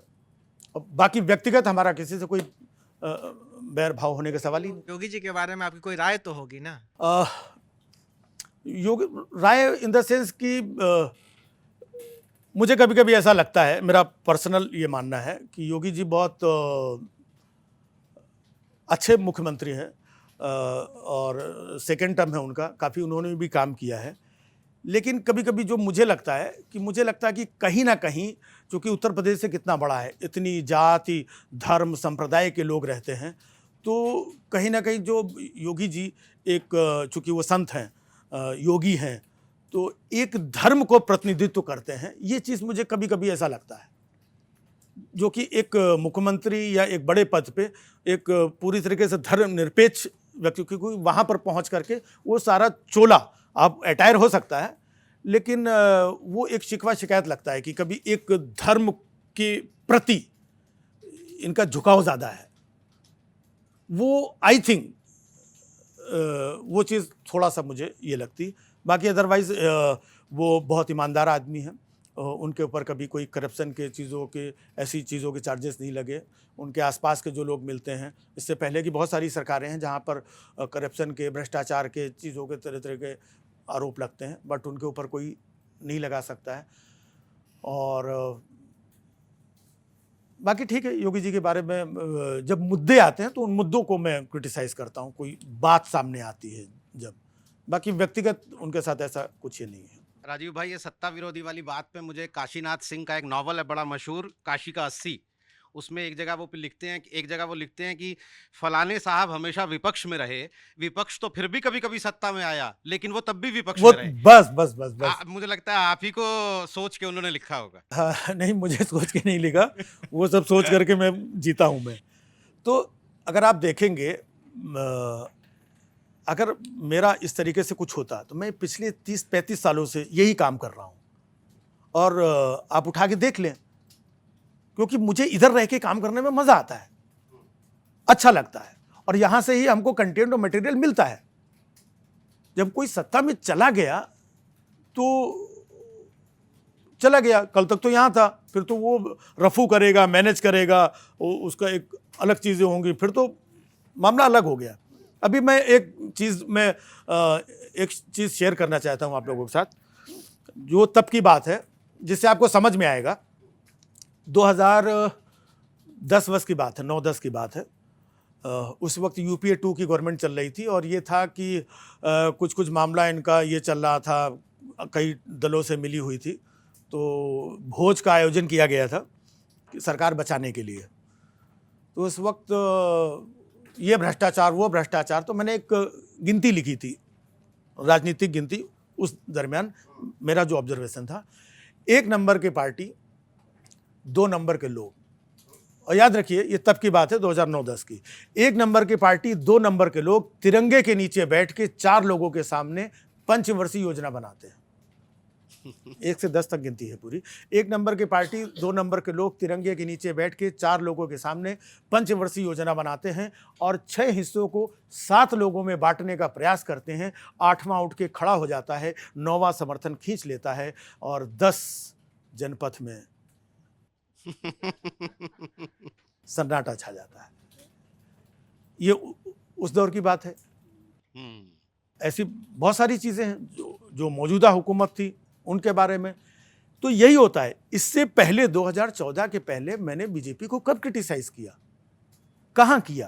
क्योंकि वो लोग सत्ता में नहीं थे। उनकी तरफ से इतने न्यूज़, इतने मुद्दे, इतने बयान, इतनी चीज़ें नहीं आती थी। इनकी तरफ से आते थे। तो जिनकी तरफ से आता है उनकी तरफ उछाला जाएगा। Simple as that. नहीं तो मोदी जी तो सबसे मिलते हैं, चाहे वो खिलाड़ी हों, चाहे वो बॉलीवुड के हाँ नहीं, actors खिलाड़ी तो हों, हैं वो। सोशल हाँ सोशल मीडिया इन्फ्लुएंसर से भी मिलते हैं। आपको बुलाएंगे तो जाएंगे? हाँ, क्यों नहीं जाएंगे भाई? हम्म हाँ, बुलाएंगे, स्वागत सत्कार का हमारे प्रधानमंत्री भाई, हम भी जाएंगे मिलने में। भाई लोगों ने तो ऐसा बना दिया और आप लोग भी ऐसे बना रहे हो कि जैसे यार हमारा उनका कोई वो वाला पुराना। क्या बातचीत होगी आपकी हाँ, मोदी जी के साथ? क्या बातचीत होगी आपकी? आप क्या कहेंगे उनको? आपको क्या लगता है? एक सोचता है ना, आप तो कलाकार हैं, एक हाइपोथेटिकल सिचुएशन सोचता है इंसान। मोदी जी से मुलाकात हो रही है, उनके साथ चाय पी जा रही है। चाय तो पहली बात मैं पीता नहीं हूँ। अच्छा चलिए। है ना, एक तो सबसे खास बात ये हो गई। और मोदी जी से क्या है कि कुछ बातें, चूंकि हम लोग भी खुड़पेची लोग हैं, है ना, तो हमारे जो सवाल होंगे वो खुड़पेच वाले ही होंगे। और वो खुड़पेच वाले सवाल, जैसा कि मुझे लगता है कि वो आप कर नहीं सकते हैं, है ना। तो मोदी जी से जब मिलेंगे तो वही होगा कि मोदी जी, आप मोदी जी हैं और आप जो देश के लिए, बस आप मोदी जी हैं और आपने जो देश को, मोदी जी बस आप, इससे ज़्यादा हमारे ख्याल से और कोई बोल भी नहीं पाया है ना। और इससे ज़्यादा किसी को उनके सामने बोलना भी नहीं चाहिए। तो हमारे प्रधानमंत्री हैं और हम ये चाहते हैं कि मोदी जी से हम मिलें, लेकिन तब जब वो प्रधानमंत्री ना रहें। अच्छा। तब हम उनसे खुल के बातें भी कर पाएंगे, बहुत सारी बातें बोल पाएंगे। प्रधानमंत्री होते हुए एक प्रोटोकॉल भी होता है, कहीं ना कहीं चीज़ें तो बाद में मिलेंगे। अच्छा एक बात बताइए कि राजीव निगम हो, राजू श्रीवास्तव हो, अन्नू अवस्थी हो, वो जीतू गुप्ता, राजन श्रीवास्तव, ये सब तो हैं अपनी जगह। किसी आम कनपुरिये से भी मिलिए हाँ। तो उसका अंदाज वही रहता है कि विधिवत मारेंगे और कौनू मुरव्वत भी ना करेंगे। हाँ। तो क्या है कि कानपुर की मिट्टी में कुछ है क्या? मिट्टी में नहीं, ये मिट्टी में सने हुए लोगों के अंदर है। मिट्टी हर जगह होती है। कुछ लोग मिट्टी से परहेज रखते हैं, कुछ लोग इस मिट्टी में गोते लगाते हैं, मिट्टी में सने होते हैं। और इत्तेफाक मेरे साथ ऐसा रहा कि चूँकि मैं शुरुआती दौर से, इसमें से जितने भी लोग हैं, राजू श्रीवास्तव जी हमसे पहले मुंबई चले गए थे और पड़ोसी भी थे। उसके बाद में हमने जैसे राजन श्रीवास्तव को, जीतू को, ये सब लोगों को हमने लिया, खींच करके वहाँ तक ले करके गए। कुछ और भी लोग हैं, एक और लड़का है अनिरुद्ध मदेसिया कानपुर का, वो भी बहुत अच्छा करता है, और भी 1-2 लोग हैं। तो एक दूसरे को देखते समझते जो उस टोन के थे। और भी कई लोग हैं, वो एक मेक जोक्स करके आप देखते होंगे, वो अलग फॉर्मेट में है, लेकिन वो भी घनघोर शैतान लोग हैं, बदमाश लोग हैं, है ना, खुलेआम कनपुरिया बदमाशी करते हैं वो लोग। तो कहीं ना कहीं एक इतना माल मटेरियल, माहौल और चारों तरफ बोली भाषा का एक पैटर्न, एक सिस्टम, एक टाइमिंग वहाँ पर बिखरा पड़ा हुआ है। तो जो लोग इसको कैप्चर कर लेते हैं तो वो फिर इस श्रेणी में आ जाते हैं। बाकी नॉर्मल भी लोग, मतलब अबे जाओ यार, हमसे चिकाई ना करो, हम मतलब एक ऐसे टाइमिंग, आंखों के इशारे में उनके ये रहता है मामला। फेवरेट पॉलिटिशियन कौन है? मैं एक, ये हमारा पर्सनल भी हो सकता है, मैं थोड़ा बायस्ड भी हो सकता हूँ। नॉर्मली कोशिश करता हूँ मैं बायस्ड ना हूँ, बट फेवरेट पॉलिटिशियन जानने के लिए आपको उनके बीच कहीं ना कहीं रहना पड़ता है। आप उनको करीब से उनको जानने की ज़रूरत होती है। तो मैं समझता हूँ कि अखिलेश यादव जी को मैंने थोड़ा करीब से देखा, जाना, समझा, और फिर बात वही आ जाती कि कहीं इस वजह से तो नहीं, लेकिन इस वजह से नहीं। उनको हमने देखा कि मैंने कई चीज़ें उनके सामने 1-2 बार मैंने कार्यक्रम भी किए, परफॉर्म किए, और उनके अंदर एक अलग एनर्जी है, एक पॉजिटिविटी है। उनकी टीम, उनकी पार्टी के बारे में बहुत कुछ इधर उधर जो कुछ भी बोला जाता है, लेकिन उनके अंदर एक अप्रोच है, एक फ्यूचरिस्टिक अप्रोच है और एक स्माइली फेस है। और हमेशा कई बार हम गए तो भीड़ भाड़ में लोगों से, इतने लोग, वो किसी से भी मिल लेते हैं, है ना। और लोगों के वो एक जिस तरीके से फिल्म इंडस्ट्री में शाहरुख खान, सलमान खान ने जो इन लोगों का जो क्रेज, तो मैंने देखा कि पॉलिटिशियन में उनके नाम का क्रेज, जबकि अभी सत्ता में काफ़ी दिनों से नहीं है, अपोजिशन में, इसके बावजूद उनका एक जो क्रेज है। और दूसरी बात, वो कभी भी कोई नेगेटिव बात नहीं करते हैं। उनकी भाषा में, चीज़ों में, आप उनसे कोई सवाल करेंगे, कठिन सवाल भी करेंगे, तो वो कुछ ना कुछ ऐसे बोल करके मुस्कुरा के ऐसे चलते हैं, वो जवाब भी दे देते हैं वो। तो अमूमन जैसे आज हम देखते हैं सत्ता पक्ष में बहुत कुछ हल्के शब्दों का भी लोग उपयोग करते हैं, है ना। आजकल यहाँ दिल्ली चुनाव की बात आई है, तो मैं सुनता हूँ तो मुझे बहुत ख़राब लगता है कि जैसा भी है, एक सीएम है, आप लोगों की आपस में ये है, लेकिन आप समाज को गलत मैसेज मत दो। एक कोई आदमी अपोजिशन वाला आता है, बोलता है इसको तो 2 कंटाप देने चाहिए। अब बताइए, एक सीएम को आप कोई दूसरा बंदा आता है, बोलता है ये सीएम ये सुबह इधर जाता है, ये ऐसा बोलता है, ये ऐसा। अब बताइए, एक तो ये समाज को, जो आप लोगों की लड़ाई आप लोग लड़िए, एक आप भी हो सकता है कि कल को आप सीएम बन जाए, लेकिन आप ये क्या मैसेज दे रहे हैं? आता जाता वो तो आप चोर उचक्का सब जो कुछ बोल रहा है, लेकिन इन बोली भाषा का एक बैलेंस, तो वो अखिलेश जी के अंदर बहुत शालीन है और ह्यूमर के साथ जवाब देते हैं और सबको ले करके चल रहे हैं विषम परिस्थितियों में भी। और पॉजिटिव एटीट्यूड, प्रोग्रेसिव एटीट्यूड है उनके अंदर। और हमारे हम उम्र भी हैं, उनके पास अभी बहुत एक अच्छा राजनीतिक कैरियर भी है, तो वो हमें अच्छे लगते हैं। नहीं, तो आपने ये कंटाप वाली बात कही तो मुझे याद आया, मैं एक बार लखनऊ से कानपुर की तरफ कहीं जा रहा था, चुनाव वुनाव के दिन थे, तो हमने वहीं पे सुना, न्यूज़ रूम के लोगों को सुना चुका हूँ मैं, तो कोई लड़का किसी दूसरे को कह रहा था कि पहले मारूंगा तुम्हें और फिर तुम्हारे बाप को जिंदगी भर याद रखोगे मेरे कंटाप को। तो मैंने कहा यार बढ़िया है, साला धमकी भी दे रहे हैं तो बड़े शायराना अंदाज में। तो ये कनपुरिया अंदाज है। इसके ऊपर मैं एक फिल्म लिख रहा हूँ अभी, ऑलमोस्ट हमारी कंप्लीट हो गई है, अब इसको हम आगे बढ़ाएंगे, जिसमें हम इन सारी चीज़ों को पूरी तरीके से एक्सप्लोर कर रहे हैं। फिल्म का टाइटल भी हमने रजिस्टर कराया है, घंटाघर। अच्छा, हाँ, तो उसमें हमने बहुत सारी चीज़ों को यहाँ पर कैप्चर किया है, जो ख़ास तौर से कनपुरिया है कि उसकी शुरुआत ही ऐसे कुछ होती है। मैं वो तो खैर बात की बात है, लेकिन एक लाइन हम ये कर सकते हैं कि चंबल के डकैतों से बचना आसान है, चंबल के डकैतों से बचना आसान है, कानपुर के बकैतों से बचना बहुत मुश्किल काम है। गली गली में बकैत हैं। तो कानपुर की एक आबो हवा, एक माहौल, एक स्टाइल, एक बातचीत, एक ह्यूमर, एक तरीका, एक वहाँ का प्यार मोहब्बत, वहाँ के कपल्स, है ना, इन सारी चीज़ों को मैंने एक्सप्लोर किया है। सबके अपने अपने तरीके हैं और वो तरीके जो बाकी जगह के अलग है, कानपुर के अलग है। तो कोई कपल्स वाला किस्सा भी सुना दो फिर। कपल्स में जैसे हमने देखा है कि जैसे बाकी जगह प्यार मोहब्बत होता है लड़के लड़कियों के बीच में, तो वो लोग कहीं मिलते हैं, गार्डन में बैठते हैं, कुछ बात करते हैं, कुछ डिनर पे जाते हैं, कैंडल लाइट डिनर पे जाते हैं कहीं पर। और हमारे यहाँ जो लड़का और लड़की, तो हमने देखा है कि ज़्यादातर लोग जो है, लोग प्यार मोहब्बत नहीं करते हैं, लड़की को पाल पोस रहे होते हैं। मतलब सवेरे उठ के जो पिता वाला धर्म निभाते हैं, सवेरे उठा करके स्कूटर मोटरसाइकिल कॉलेज छोड़ने जाते हैं, 2 बजे लेने जाएंगे, शाम को 4 बजे कोचिंग छोड़ने जाएंगे, फिर 8 बजे लेने जाएंगे, और फिर ये भी कहते हैं सुनीता देखो इस बार इंटर है, कायदे से पढ़ाई करो। ये है उनका।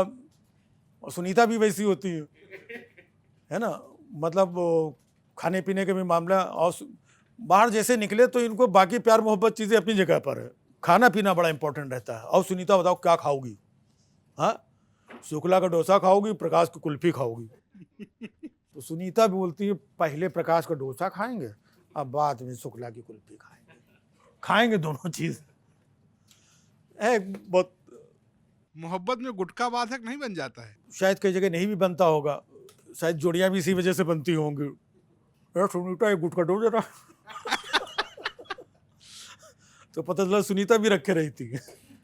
अब आप सबने कई किस्से सुनाए, मैं भी सुना देता हूँ। हमारे गांव में एक व्यक्ति है, नाम नहीं लूंगा, हाँ, हम लोग किस्सा सुनते थे कि उनकी पत्नी जो है हाँ, पछोर के गुटखा डब्बा में भर देती थी हाँ, ताकि फू न करना पड़े उनको। हाँ, तो बात हो रही, एक सवाल है मेरा बहुत, हाँ। आपको सुन रहा था, आप बात कर रहे थे, चूंकि सोशल मीडिया पे बहुत चर्चा हुई आपके व्यंग की, डर लगता है? नहीं लगता है। शायद पहले लगता था, लेकिन डरना मैंने अपने बेटे के ना रहने के बाद से हमने डरना छोड़ दिया। और मेरे व्यंग की जो धार और तेज धार वो भी आई, तो शायद उसके जाने के बाद मैं थोड़ा सा ज़्यादा शार्प भी हो गया, क्योंकि मैं दुखी भी हूँ। जो बातें लोग करते हैं, बहुत सारे क्वेश्चन किए, मैं उन बातों में नहीं जाना चाहता था, लेकिन पिछले कुछ समय में समाज हमारा बहुत दूषित हो चुका है, प्रदूषित हो गया है। इस समाज को प्रदूषण से बचाने वाला कोई हमें दिखता नहीं है, और बल्कि इसको और प्रदूषित करने के लिए बहुत सारे लोग दिखते हैं। अब मैं इसका एक कारण ये भी बताऊंगा कि जब मेरे बेटे का निधन हुआ, तो मैं तो यही जोक चुटकुले ये वो, मुझे हजारों की तादाद में लोगों ने मीम्स ये लोग कहाँ से आए, कौन है, इस देश के, इस समाज के तो प्राणी लगते नहीं हैं, जो मेरे बच्चे की फ़ोटो अपलोड करके तरह तरह की गंदी भाषा में और न जाने क्या क्या लिखा। अगर हमारे घर वाले, अगर कहीं मेरे परिवार के लोगों को एक आधे कमेंट्स पे नज़र पड़ जाए, तो उनको शायद वो लोग मेरा घर से निकलना बंद कर दे कि तुम ये सारा काम छोड़ो, मत करो। अभी भी कितने लोग एक सिंपल से जोक, चुटकुले, सिंपल से वीडियो में एक उसमें भी लोग आकर के ये कर देते हैं, मतलब इतनी गंदी भाषा में कि अगर मैं बोल दूंगा तो शायद मेरे घर वाले सुन लेंगे, इसलिए मैं बोल नहीं रहा हूं। मैं, आप सोचिए, ये कौन सा समाज है भाई? आप हमारी किसी बात से सहमत हो सकते हैं या असहमत हो सकते हैं, लेकिन ये समाज बना है पिछले कुछ सालों में, और वहां पर मुझे ये होता है कि इस समाज को, इस गंदगी को रोकने वाला कोई नहीं है, और जो रोकने वाले लोग हैं, जो जिम्मेदार लोग हैं, जो बड़ी जगह पर हैं, वो लोग इस दिशा में बिल्कुल काम नहीं कर रहे हैं जिसकी जरूरत है। हमारा सब कुछ चला जाएगा, लेकिन देश में वक्त और हालात में कई बार हमारा देश ऊपर नीचे डगमगाया, कभी इकोनॉमिक में डगमगाया, कभी भूकंप से डगमगाया, कभी किसी और कारण से डगमगाया, लेकिन एक हमारे देश की जो यूनिटी थी, एक प्यार था, एक भाईचारा था, एक मजबूरी थी, एक अंदर की मजबूती थी, जो वो हमें देश के लेवल पे हमेशा उबार करके ऊपर लेकर के आया। लेकिन वो चीज़ अब टूटती जा रही है, वो चीज़ कमज़ोर होती जा रही है, किसी के बारे में भी, किसी के भी बारे में। अभी हमारे बीच में मैंने देखा, उसमें एक वीडियो भी किया था मैंने, एक न्यूज़ एंकर आप ही के चैनल के कहीं थे, एक सीनियर थे, उनका निधन हुआ पिछले कुछ समय पहले, साल 2 साल पहले। तो उनको बहुत सारे लोगों ने उनके निधन के बाद ना जाने क्या क्या कहा। अभी मनमोहन सिंह जी के निधन पे उसमें मैंने देखा, और ऐसे लोग जो आइडेंटिफाई किए जा सकते हैं, जिनको बड़े बड़े लोग फॉलो करते हैं, वो लोग ऐसी गंदी भाषा में इस्तेमाल कर रहे हैं, तब अफसोस होता है। ऐसे लोग, इनमें से कुछ लोगों को प्रधानमंत्री जी भी फॉलो करते हैं, और उनके यहां से बहुत ज्यादा गंदी भाषा का इस लेवल पे, कि अनैतिक लेवल पे, तो वो चीज मुझे ये लगता है कि आप, जो मैं कैसे गुजरा, मैं कहां से ये हुआ, ठीक है, मैं उस चीज़ को भूल करके मैं आगे बढ़ने की कोशिश कर रहा हूँ, फिर भी मैं कर रहा हूँ। आप उस बच्चे को, आप उसका फ़ोटो, तस्वीर इंटरनेट पे सब कुछ मिल जाता है, वहाँ से निकाल के गंदे तरीके से ये करके, कभी कभी मेरी भी आत्मा थोड़ी देर के लिए दुखी हो जाता हूँ कि यार ये सब नहीं करना। लेकिन ये कौन लोग हैं? तो डर इसलिए नहीं लगता है कि मैंने अपनी ज़िंदगी का सब कुछ बेस्ट दिया, आज भी अपना बेस्ट दे रहा हूँ। मैं लोगों को हंसाने के लिए, गुदगुदाने के लिए, या जो कुछ मुद्दे हैं उन पे व्यंग करने के लिए अपनी बात रखता हूं, बाकी मेरा किसी से कोई बैर भाव नहीं है। तो ये कौन से लोग आते हैं जो किसी के मरने के बाद, निधन के बाद में भी उसके परिवार को प्रताड़ित करते हैं? इसलिए मुझे भी, मैं बेखौफ रहता हूं। जो आपने पूछा ना कि आपको डर नहीं लगता, डर किस बात का? डर सिर्फ ईश्वर का। और जिस दिन आप डरना छोड़ देंगे, सही तरीके से जीवन आप तभी जी पाएंगे। डर किस बात का? बहुत तरीके के डर होते हैं। आपके आपकी लाइफ का, आपकी फैमिली का डर होता है, आप बाहर निकलते हैं उसका डर होता है, कुछ लोगों को फोबिया होता है फ्लाइट का, अरे फ्लाइट से नहीं यार ऐसा नहीं, ये सुना, उसका होता है, आपको नौकरी का डर होता है, आपको इसका डर होता है, बहुत सारी चीज़ों का डर होता है। और जिस चीज़ के डर का जिक्र आप कर रहे हैं उस डर का भी होता है। लेकिन आप ये चीज़ याद रखिए कि अगर आप लोग भरोसा करते हैं तो भगवान पे, जिस शक्ति पे आप भरोसा करते हो उस पर पूरा भरोसा करिए, पूरा भरोसा। कोई भी शक्ति आपको ना डरा सकती, ना हिला सकती, ना आपका कुछ बिगाड़ सकती है। आप ये बात मान लीजिए। और जिस दिन आपका कुछ अच्छा बुरा टाइम ये होगा ना, तो आप कितनी भी सेफ्टी में हो, जब आपका नियत समय चीज़ें बुरा अच्छा वो होगा, तो वो समय वक्त और उनकी इच्छा से ही होगा। उनकी इच्छा के बगैर जब कुछ हो नहीं सकता है तो डरना किससे? किससे डरना? इनसे। ये भी मनुष्य हैं। अगर इनसे डरना पड़े, जो जिनको हम अपना रक्षक मानते हैं, जिनको संरक्षक मानते हैं, उनसे भी डरना पड़े, तो फिर लानत है हमारे ऊपर। हमें अपनों से डरना पड़े। अक्सर लोग बोल देते हैं डर वर, तो किनसे डरना भाई? जिनकी तरफ इशारा होता है कि मतलब ये यार इनको तो हमने चुना है, ये तो हमारे संरक्षक हैं, ये हैं, इनके साथ तो हमें कंफर्ट होना चाहिए, इनके साथ हमें कूल, हम अगर कहीं तकलीफ में हैं तो हमें इनकी तरफ देखना चाहिए कि नहीं यार ये, और उन्हीं से डरे, तो ये तो कोई बात नहीं हुई। मैं ये नहीं चाह रहा था कि ये इंटरव्यू इस तरफ जाए, लेकिन आपने जिक्र किया अपने बेटे का और आप कॉमेडियन हैं। मैं इस बात को सोचता हूँ कि 2020 आपके लिए कितना मुश्किल रहा होगा। मैं ये समझना चाहता हूँ कि कितना मुश्किल रहा, आप कैसे उबर पाए, क्योंकि ये वो उम्र नहीं थी जब साथ छोड़ा उन्होंने आपका, पर कैसे आपने उसको ओवरकम कैसे किया, कैसे आप लौट आए? क्योंकि कॉमेडी बहुत वैसे भी बहुत मुश्किल है और फिर उस स्थिति में कॉमेडी करना तो और भी मुश्किल है। अभी रही बात उभरने की, तो ऐसे लोग बोल देते हैं। आपको क्या लगता है कि मैं अभी भी उभर गया हूं? मैं नहीं। हमें मैं एक आपको बहुत थोड़ा लीक से हट करके एक बात बता रहा हूँ। हम लोग कनपुरिया लोग हैं, पहले हम छत पे सोया करते थे, फैल करके सोने वाले लोग हैं, ज़मीन में, चटाई में। मेरी शादी हुई और हमें हमेशा फैल के सोने की आदत थी, है ना। मैं बेड पे, डबल बेड पे अकेले ही सोता हूँ मैं।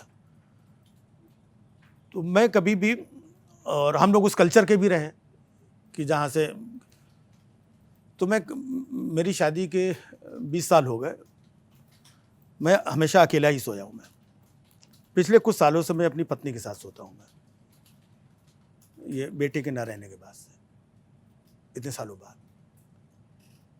और शायद उनकी वजह से, या कई बार मुझे ये नहीं पता चलता है कि शायद मैं उनके साथ सोता हूँ या वो मेरे साथ। रात में 2 बजे, 3 बजे, 4 बजे कभी मेरी आँख खुली तो देखा वो उठ के बैठी हुई हैं, या कभी वो सोई हुई हैं तो मैं उठ के बैठा। तो वो सिलसिला है, आसान नहीं होता है, और बिल्कुल आसान नहीं होता है। कोई भी दिन, कोई भी समय, कोई भी क्षण ऐसा। तो हम आज भी मुझे, जब मैं घर से बाहर निकलता हूँ तो बड़ी दिक्कत होती है मुझे, क्योंकि मुझे लगता है कि वाइफ मुझसे ज़्यादा, उनको बहुत वक्त लगता है। मैंने अपने आप को इन्हीं चीज़ों से, वही एक समय था कि जब लोगों ने क्रिटिसाइज बच्चे के बारे में ये ऐसा बोलना शुरू कर दिया, तो हमने कहा हट, इसकी ऐसी की तैसी, कौन ये करेगा। और बनाया मैंने दूसरे दिन, ये आया और ठोक के बोला और खोल के बोला। तो हमको ये कर, हमको मेरी भी कोई जिम्मेदारी है। मैं भी अपने देश से, अपने वतन से प्यार करता हूँ। मैं भी बहुत सारे लोगों से, सबसे, मेरा किसी के साथ कोई बैर भाव नहीं। और जो मैं काम कर रहा हूँ वो किसी हिंदुस्तान को, वतन को, चीज़ों को कोई नुकसान, किसी चीज़ को नुकसान पहुँचाने के लिए नहीं कर रहा हूँ। और मैं अच्छा काम कर रहा हूँ, उस पर भी अगर तुम लोग कर रहे हो तो मैं और ठोक करके करूँगा। तो शायद कहीं ना कहीं उससे हमें बच्चे से मुझे, देवराज से मुझे हमेशा बल मिला, और उस बल को लेकर के मैं, वो भी बहुत फाइटर था, उसने बताया, मैंने 1.5 साल की उसमें बहुत उसने फाइट किया और बेखौफ था। शायद ईश्वर का कुछ एक भेजा वो देवदूत था जो इतने समय हमारे साथ रह के गया। बहुत ऑनेस्ट बच्चा था। तो कभी कभी बात होती है मेरी उससे, तो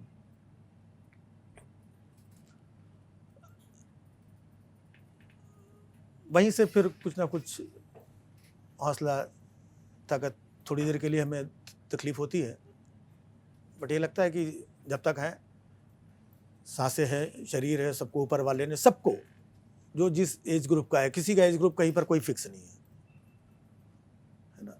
तो जब तक सांसें हैं, अच्छी बात, अच्छी चीज़ जो अमूमन ना हो रही हो, जो एक ऐसा क्षेत्र जहाँ पे लोग टच करना, तो हम जिस फील्ड के हैं हम उस चीज़ को टच करते हैं, उस चीज़ को बोलते हैं, उस चीज़ को कहते हैं, और एक है माहौल, उससे हम शक्ति लेते हैं, करते हैं। और कई बार जो आपने बोला ओवरकम, उभरते हैं, तो फिर किसी दिन ऐसा आता है, फिर किसी दिन थोड़ा सा भड़क जाते हैं, फिर कहीं, फिर मुझे लगता है आज मैं जो काम कर रहा हूँ, मैं पहले मैं अपने लिए काम करता था कि मैं ये शो कर रहा हूँ, यहाँ से इतने पैसे मिलेंगे, यहाँ से इतना आएगा, ये आएगा, ये आएगा, मुझे ये घर, फ्लैट, ये गाड़ी अपने लिए। अब मैं जो भी काम करता हूँ, जहाँ से मेरे पास जो भी पैसे वैसे आते हैं, अब ये सब बातें मैं जिक्र भी नहीं करता हूँ, करना भी नहीं चाहिए, लेकिन एक अंदर से कि यार अपना तो जीवन यापन हो रहा है, होता आया है, अब बहुत सारी दूसरी चीज़ें हैं, बहुत सारे दूसरे लोग आसपास कहीं हैं, तो वहाँ पर मैं अपना जीवन खोजता हूँ मैं। क्योंकि ये बात इसलिए मैं डिटेल में नहीं करना चाहता हूँ, क्योंकि वो बड़ा ऑड सा लगता है बहुत सारे लोग कि वो धर्मात्मा और नहीं मैं तो ये सब ऐसा कुछ नहीं है, बट वो अंदर से मैं उसको, और इसीलिए मैं भागता हूँ, इसीलिए मैं दौड़ता हूँ। मैं चाहूँ तो कुछ काम या चीज़ें मैं ना भी करूँ तो भी मेरा चल जाएगा, लेकिन मुझे उन लोगों के लिए करना पड़ता है, और आगे भी मैं जो कुछ कर रहा हूँ, नहीं तो ये हो जाएगा अब मैं क्यों करूँ। नहीं, बहुत सारे बच्चे हैं मेरे, हमारे आसपास जो बच्चे हैं, मेरे ड्राइवर का बच्चा है, वो भी मेरा बच्चा है, उसके 3 बच्चे हैं, उनको पढ़ाता लिखाता हूँ, उनको बच्चों के जैसे ही करता हूँ मैं। और कुछ साथी हैं, कुछ स्पॉट बॉय हैं, कुछ गांव के लोग हैं, कुछ हमारे पुराने कानपुर के लोग हैं, कुछ लखनऊ के फ्रेंड हैं, है ना। तो कहीं पर कुछ ना कुछ, जीवन आसान नहीं है किसी के लिए, तो सब लोग कहीं ना कहीं, तो जो प्रॉब्लम में होता है तो मैं उसके साथ अपनी समस्या लेके खड़ा हो जाता हूँ मैं, कि जब मेरे साथ प्रॉब्लम थी तो मैं डे नाइट हॉस्पिटल कैसे खड़ा रहता, तो मैं उस लाइफ को जीता हूँ मैं उनके साथ खड़ा होकर के, तन मन धन से। तो थोड़ा सा रिलैक्स फील करता हूँ, अच्छा लगता है, तो फिर ये लगता है कि मैं कुछ कर पाया मैं, तो उससे मैं थोड़ा सा उभरता हूँ मैं। तो ये उभरने की कुछ कुछ चीज़ें हैं जो मैं करता रहता हूँ मैं। हम तो आपको सिवाय शब्दों को क्या ही दे सकते हैं, लेकिन बात जब आपने कही इंडस्ट्री की बात की, आपने मदद की बात कही, एक सवाल मेरा और इस पे है कि जो चीज़ें खास कर चूँकि आप मुंबई में ज़्यादातर रहते भी आप मुंबई में हैं, अब बड़े सारे सवाल उठाए जा रहे हैं। उत्तर प्रदेश के ही एक कवि हैं, कथावाचक हैं, नाम नहीं ले रहा मैं, आप समझ जाएंगे, वो कह रहे हैं कि हम अपने टैक्स के पैसों से आपकी फ़िल्म देखने आए और आप नाम तैमूर रखेंगे। इस तरीके की बातें बहुत सारी, मतलब पिछले अगर आप 4-5 साल देखेंगे तो ऐसा लगता है कि एक ट्रेंड है कि नहीं, इस फिल्म को बाइकआउट करना है, इस फिल्म को देखना है, इस कॉमेडियन को बाइकआउट करना है। हालांकि कॉमेडियन में भी मुझे उस ग्रुप के कॉमेडियन नज़र नहीं आ रहे हैं जिनको सपोर्ट भी करना है, लेकिन ये है कि नहीं, इस आदमी को नहीं देखना है, ये बहुत चल रहा है। ये इन सब चीज़ों को आप कैसे देख रहे हो, क्या महसूस कर रहे हैं आप, खासकर ये टॉक्सिक है, यही जहर है। मैं इसी की बात कर रहा था अभी। मैं अगर देखा जाए, इसमें जो आपकी फर्टिनिटी के लोग भी, मतलब जो मेरी फर्टिनिटी क्या, मेरे परिवार के भी लोग हो सकते हैं, और कुछ लोग ऐसे हैं जिनका आप जिक्र कर रहे थे, वो किसी फ्रेटर्निटी के नहीं है। मैं तो मतलब बोल देता हूँ, आप बताइए किस फ्रेटर्निटी के हैं वो, जो कल तक कविता के माध्यम से मंचों पे कविता बोलते थे। जब कविता का चीज़ों का बाजार ठंडा हुआ तो फिर वो राजनीतिक झंडा वंडा उठा करके, फिर वहाँ से ये ठंडा हुआ तो वो चोला ओढ़ करके राम कथा। एक राम कथा का, कल को अगर मैं राम कथा करने लगूँ, मैं तो खुल के बोलता हूँ इसलिए मुझे बोले, राम कथा का एक कवि का या वैसे परफॉर्मर का कोई लेना देना नहीं है। वो एक साधु सन्यासी संत महात्मा वो लोग करते हैं, उनसे हम रिसीव करते हैं, और वो भी व्यावसायिक तरीके से। आप ढेर सारे पैसे लेकर के ये करके, राम कथा ऐसे नहीं होती है। राम कथा मैं करता हूँ, मैं आपको बता नहीं रहा हूँ। मैं अपने ड्राइवर स्टाफ चीज़ें बैठ करके मैं उनके साथ अपने जो भी मैं पढ़ता हूँ रामायण में जो भी अनुभव है मैं उनके साथ शेयर करता हूँ। उनको 2 बातें अच्छी बताता हूँ, वो बोलते हैं नहीं भैया आपने वो बात बताई तो उससे हमको बड़ा लाभ हुआ। कोई और होता है मुझसे 2 बातें सीखते हैं। राम कथा क्या है और क्यों राम कथा? अगर आप राम कथा कर रहे हैं तो उससे भी हमें कोई प्रॉब्लम नहीं चलिए, लेकिन राम कथा में इन सारी चीज़ों का कहाँ से? आप राम कथा वाचक हैं, आप एक कवि हैं, या एक क्रिटिक हैं, या एक पॉलिटिशियन हैं, या एक गैर जिम्मेदार इंसान है? कौन है? आपको ये बोलने का हक किसने दिया? आपको तो बचना चाहिए। आपके अंदर हिम्मत नहीं है कि सत्ता से नज़रों से नज़रें मिला करके बात करें। आप इतने सारे मुद्दे हैं देश की, उन पे आप बोलिए ना इतना खुल करके, उस पे आप नहीं बोलते। दूसरी चीज़ है, और दूसरा चीज़ ये है, कौन? सैफ अली खान बड़ा स्टार, करीना कपूर बड़ी परिवार की है ना, सोनाक्षी सिन्हा, शत्रुघ्न सिन्हा, बड़े लोग, उनके ऊपर कंकड़ी मार करके इन लोगों को मालूम होता तो यहाँ से चर्चा का विषय है, तो हम कहीं से चर्चा में रहें, भले हमारे किसी बोले हुए शब्द से समाज में प्रदूषण फैल जाए, लेकिन अपने आप को चर्चा में बनाए रखने के लिए तो ऐसा नहीं होना चाहिए। और आप परफॉर्मर हैं, आप परफॉर्मर रहिए, आप परफॉर्म करिए, कुछ भी बोलिए करिए, हंसी मजाक चुटकुला कविता किस्से जो भी है, लेकिन आप कभी कवि बन जाते हैं और कभी राम कथा, तो दोनों चीज़ें कैसे चल सकती हैं? दोनों चीज़ें कैसे चल सकती? ये जब सोचिए, मैंने थोड़ी देर पहले आपको याद होगा जब योगी जी की बात हुई थी तब भी मैंने यही बात बोली थी। ये क्वेश्चन तो अब आया है, योगी जी से मुझे कोई ये नहीं, एक कभी कभी तो ये तो कवि है, आप एक भेष में रहिए ना, आप पल पल भेष बदल रहे हैं और स्टेटमेंट दे रहे हैं, तो जिसकी पल पल भेष बदल रहे हो तो हम उसका कौन सा स्टेटमेंट अच्छा और सच्चा और समाज के हित में समझें? ये तो फिर मुझे ये लगता है, बहुत सारे लोगों को लगता है कि आप अपनी चीज़ों को, आप एक ऐसी बेल्ट में हैं जहाँ पर न्यूज़ खबर और ट्विटर चीज़ें, उससे बहुत सारे लोग ये करते हैं, कुछ ऐसी बातें बोलते हैं जो चर्चा का विषय बन जाती हैं, वायरल होती हैं और इनका नाम ऊपर होता है। तो ये मार्केटिंग और पीआर का एक हिस्सा हो सकता है। तो ये अपने पीआर के लिए समाज को प्रदूषित ना करें, बाकी आप कुछ भी करें। आपकी फर्टिलिटी में भी मतलब कॉमेडियन में भी अब बहुत बदलाव हो गया। जब हम मतलब मेरी उम्र कम है इस न्यूज़ रूम में बाकी लोगों से, जब मैंने देखना शुरू किया तब टीवी पे आप आ रहे थे, राजीव श्रीवास्तव आ रहे थे, कपिल शर्मा शुरुआत कर रहे थे, उस तरीके की कॉमेडी हो रही थी। फिर मैंने वो दौर देखा जिसमें कुणाल कामरा हैं या फिर आप कहिए रवि गुप्ता है, उस तरीके के हैं। और अब फिर उसके ऊपर भी एक लेवल अब चला गया है, अब वो रोस्टिंग का लेवल है। बहुत सारे शोज हो रहे हैं जहां बुलाया जा रहा है, लोगों को बेइज्जत किया जा रहा है। मतलब अब आप उसको कॉमेडी भी कह सकते हो, उसको आप बेइज्जती भी कह सकते हैं, आपका अपना सोचने का तरीका हो सकता है। खासकर एक नाम खूब उभर कर आया है, समय रैना। मतलब कई बार तो ऐसा हुआ कि बीप कर दिए गए। इस चीज पे आपको क्या लगता है, जिस तरीके की ये कॉमेडी है कि बिलो द बेल्ट हिट कर देना? देखिए, मैंने पहले भी बताया था कि दौर, समय, लोग, आर्टिस्ट, शैली ये हमेशा बदलती रहती है, ठीक है।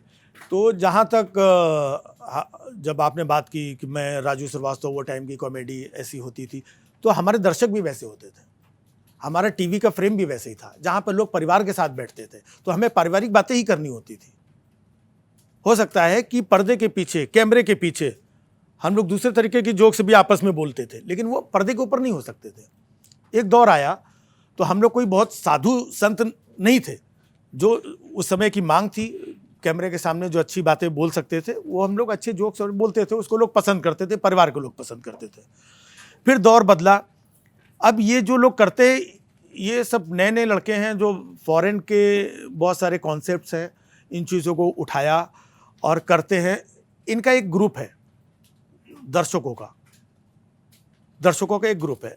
अब वो पारिवारिक जैसा रहा नहीं कि घर में लोग बैठ करके 10 लोग बैठ कर टीवी देखते हैं, नहीं देखते। सब लोग अपने अपने मोबाइल पे लगे हुए हैं, अपने अपने मोबाइल पे। तो ये अपने अपने मोबाइल के लिए कंटेंट है, ठीक है। ये सवाल यूनिवर्सली कर रहे हैं आप कि ऐसा ऐसा है। तो जब सबके लिए कंटेंट ही नहीं है, वो टीवी पे नहीं आ रहा है, वो ज़बरदस्ती आप तक नहीं परोसा जा रहा, अगर आप उस कंटेंट को देखना चाहते हैं, उसको उसके लायक हैं, उसके इर्द गिर्द महसूस करते हैं, नहीं तो दूसरा कंटेंट भी है, तीसरा भी है ना। अचार बनाने की विधि भी है ना, हनुमान चालीसा भी उसी में है, उसमें और भी चीज़ें हैं, आप वो देखिए। तो ये नए नए लड़के हैं, नई शैली है, कॉलेज में और अलग अलग इंस्टीट्यूट में लड़के लड़कियां जो आज के एक कूल, एक स्वैग, एक लिंगो, तो वो उस तरीके का उनका माहौल है, उन लोगों को अच्छा लगता है। और हमेशा से मतलब हम लोग जैसे ही उम्र में बड़े होते हैं, हमारी पीढ़ी में तो ऐसा होता था, हमारे दौर में, अब आजकल का ज़माना भाई साहब क्या ज़माना हो गया है, हमारे ज़माने में।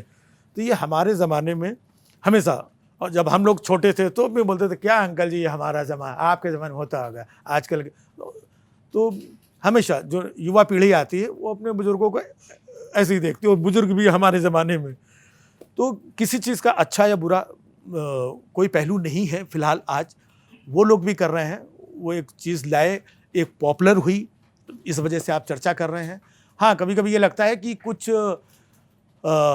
थोड़ी बहुत लिंगों पे, चीज़ों पे जो एब्यूजिव वर्ड है, बट वो लोग कूल हैं, वो कंफर्ट है, उनकी ऑडियंस कंफर्ट है, तो इसके लिए मैं कुछ बोलूँगा भी नहीं। बिल्कुल अलग तरीके का हिसाब किताब है। कहाँ पहले शालीन कवि होते थे, है ना, वो कविताओं से व्यंग्यकार होते थे जो शालीन शब्दों में, फिर थोड़ी थोड़ी चीज़ें आई, फिर बड़ी, अभी राजू श्रीवास्तव जी की हमें याद है कई बार उनके ऊपर लोग आरोप लगाते थे कि यार ये थोड़ा वल्गर हो जाते हैं, है ना, कुछ कुछ जोक्स थे उनके ऐसे, तो वही उनको लोगों को ज़्यादा लगता था। तो ये दौर है, समय है, बदलता है। अब ये बदलते बदलते 2-4-5 साल बाद हो सकता है पता नहीं किसी और लेवल पे जाएगा। तो अब इसको देखने वाले, इसको चाहने वाले हैं ऐसे लोग, तो उनके लिए अच्छा है। मैं भी कभी कभी देख लेता हूँ, सुन लेता हूँ, है ना, क्योंकि ये सब जितने भी हैं सब न्यू कमर्स आते हैं, मिलते रहते हैं, लेकिन ये लोग मेहनत करते हैं, बहुत मेहनत करते हैं। पहले के जो हम कॉमेडियंस थे, मैं आपको ऑनेस्टली बोलूँ, काम चोर थे, काम नहीं करते थे।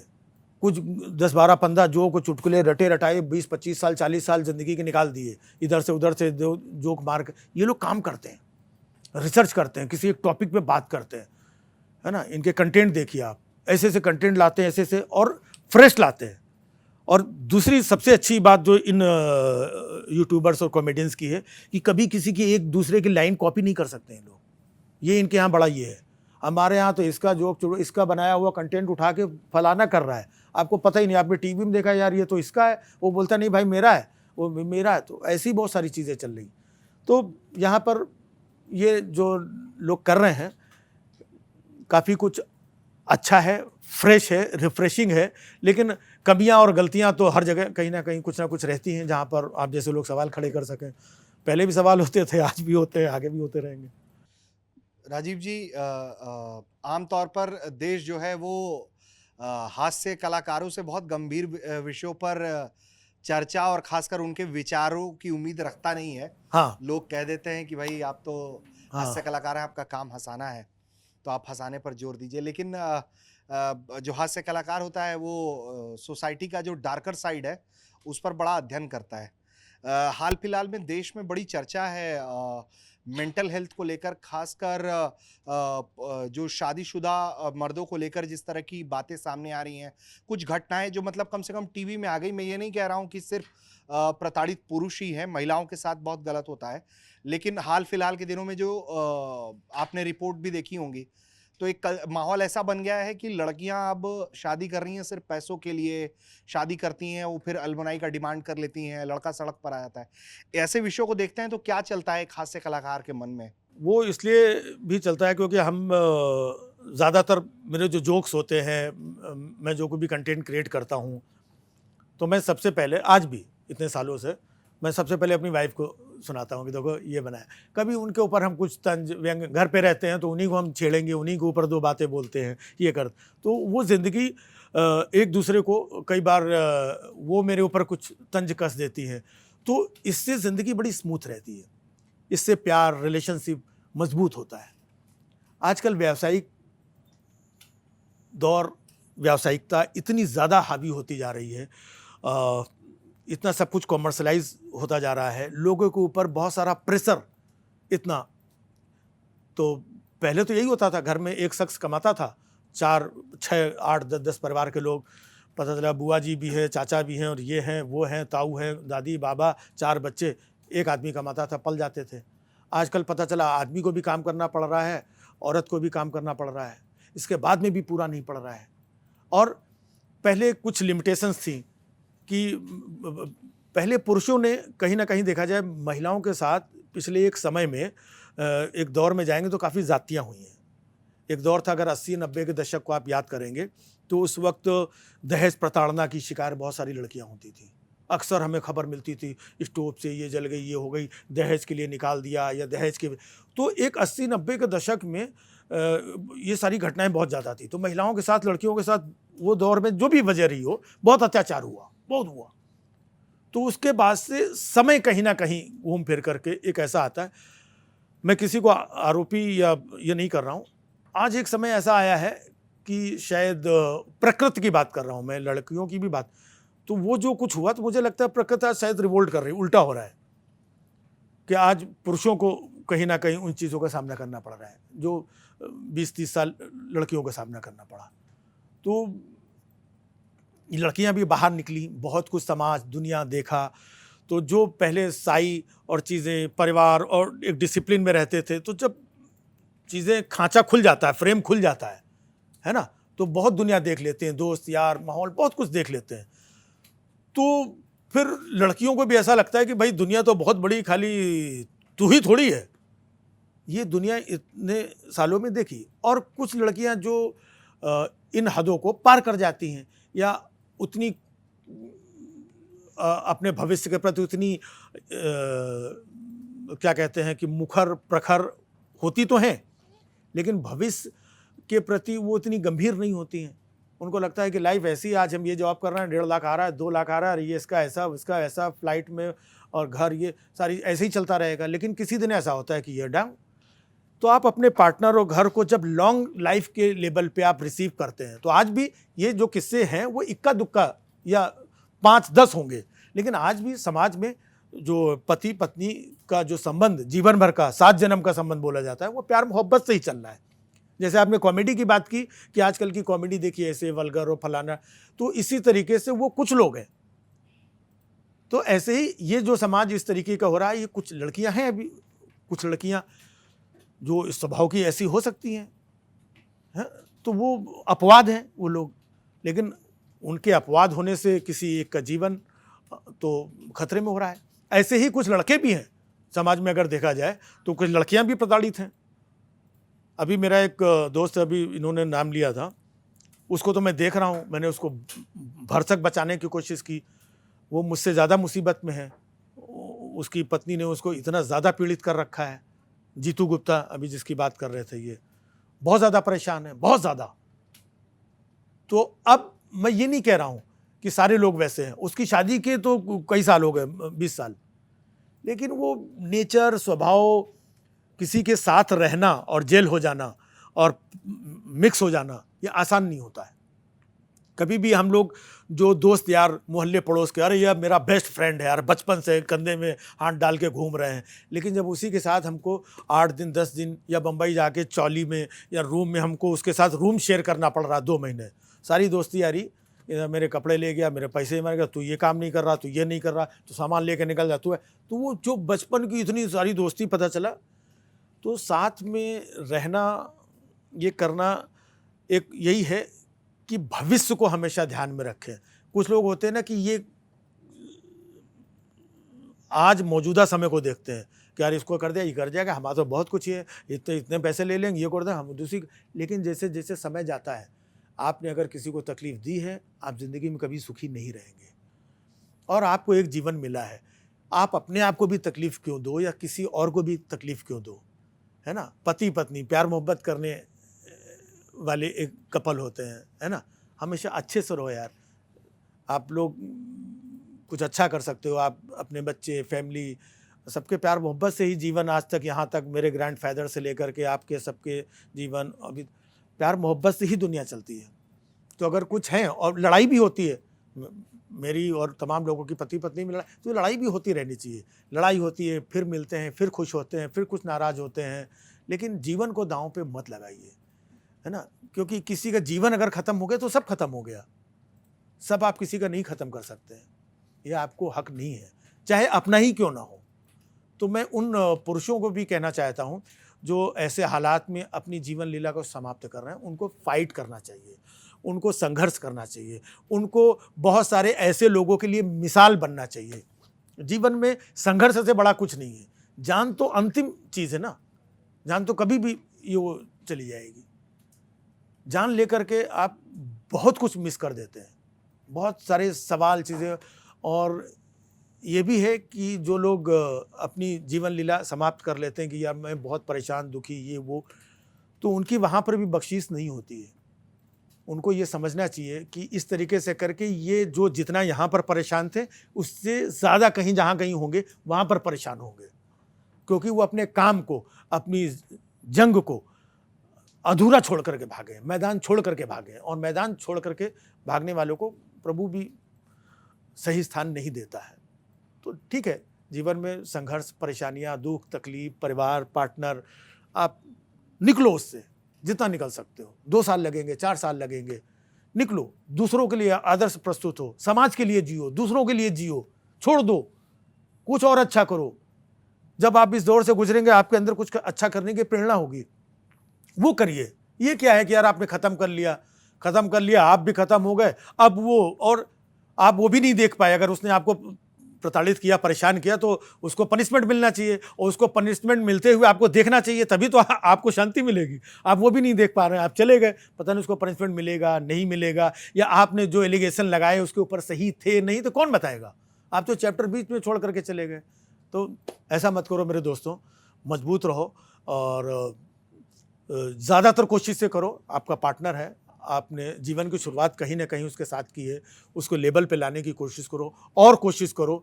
और उनकी जो पार्टनर हैं, महिलाओं से भी मेरा निवेदन है, लड़कियों से भी, कि यार एक जीवन मिला है, इसको खुशहाली से अच्छे से जिए। क्योंकि ऐसी सिचुएशन में क्या होता है, सिर्फ आपका जीवन प्रभावित नहीं होता है, वो लड़के का भी, उसके माँ बाप का, और आपके माँ बाप का, आपके परिवार का, तो सब कुछ तहस नहस हो जाता है। तो जिन चीज़ों को आप सोचते हैं कि हम ऐसा करके ये एल्यूमिनी, ये 20 लाख 50 लाख से, वो आपके सारे पैसे रखे रह जाते हैं।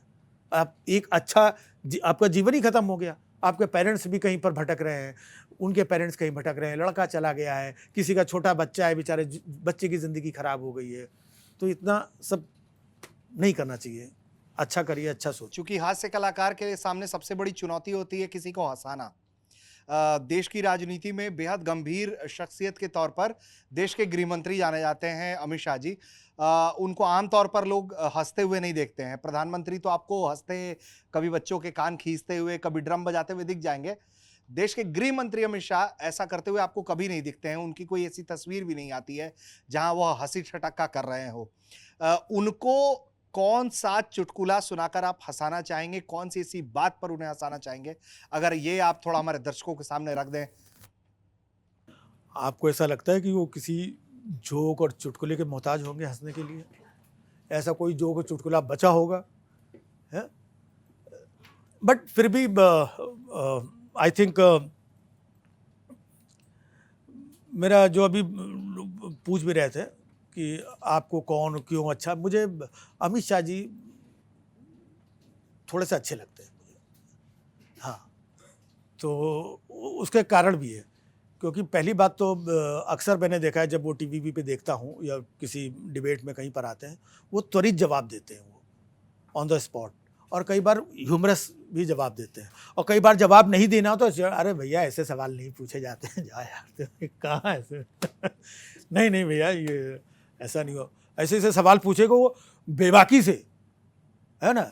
अरे भैया वो 15 लाख कुछ नहीं होता है, वो तो चुनावी जुमला था। तो ये बड़ी बात है, इतनी बेबाकी से बातों को कह देना वो सबके बस की बात नहीं है, और इतने बड़े कैडर के लीडर की, तो वो खुद कई बार हंसा देते हैं, और उनकी शैली भी बोलने की, बात करने की अच्छी लगती है। तो उनको कुछ सुनाना ही नहीं चाहेंगे आप अपने आर्ट वर्क में से? उनका क्राउड वर्क तो अच्छा है।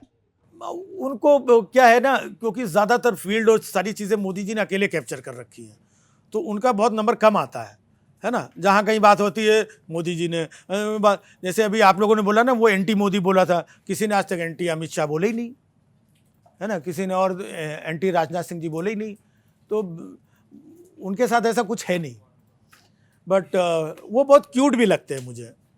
जोक भी हमारे बड़े विचित्र जोक्स होते हैं, वो हंसेंगे नहीं हंसेंगे, लेकिन जोक्स भी नहीं, बेसिकली मतलब सटायर।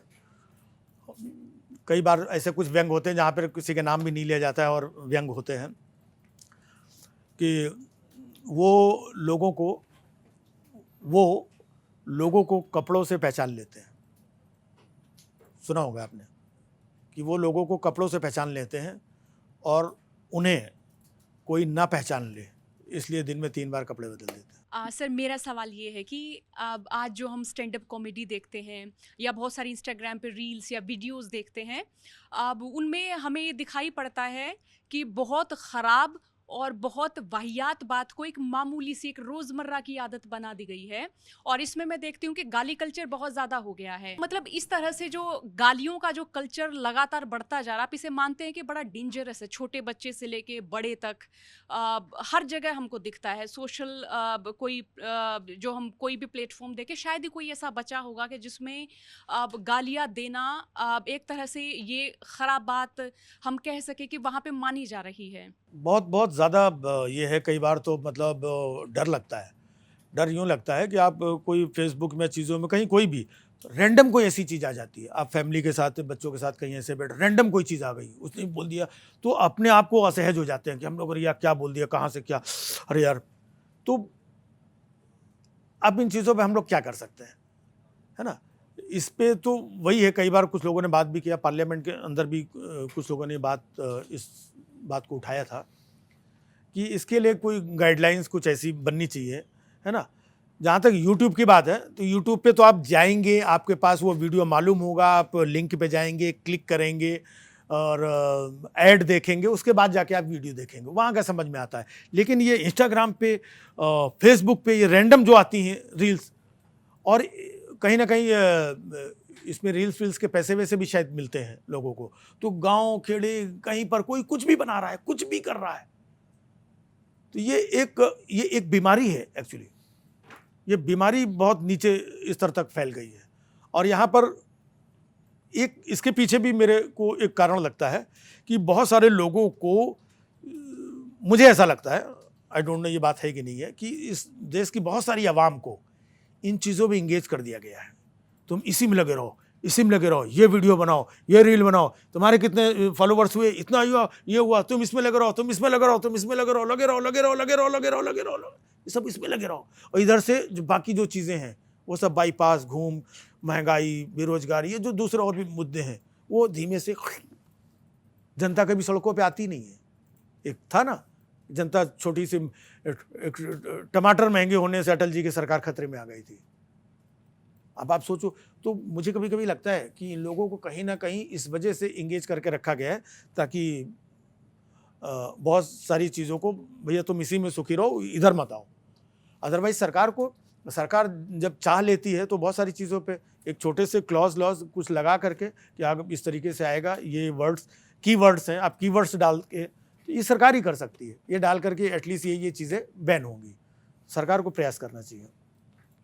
राजीव जी, न्यूज़ तक के मंच पर आप आए, बहुत बहुत शुक्रिया। अंत में किसी मिमिक्री या जो भी आपके मन में है उसके साथ अंत करना चाहेंगे? मन में तो मेरे कुछ कुछ ऐसे वन लाइनर्स मेरे जो होते हैं कभी ऑब्जर्व कर लेता हूँ। अभी रिसेंटली जैसे मैंने सोचा कि हमारी जो फिनांस मिनिस्टर है निर्मला ताई जी, वो अपने घर पे थी और उनका कुक खाना वाना बना रहा है, दाल छौंकने जा रहा है। उसने पूछा कि मैडम दाल छौंकना है, कितना जीएसटी डालूं इसमें? क्या बात कर रहे हो, दाल नहीं, प्याज तो आप खाती नहीं है, तो जो चीज़ आपको पसंद है उसी से दाल छौंकेंगे। तो हमारी बातें भी कुछ इस तरीके से, ये महंगाई को लेकर के, मुद्दे को लेकर के,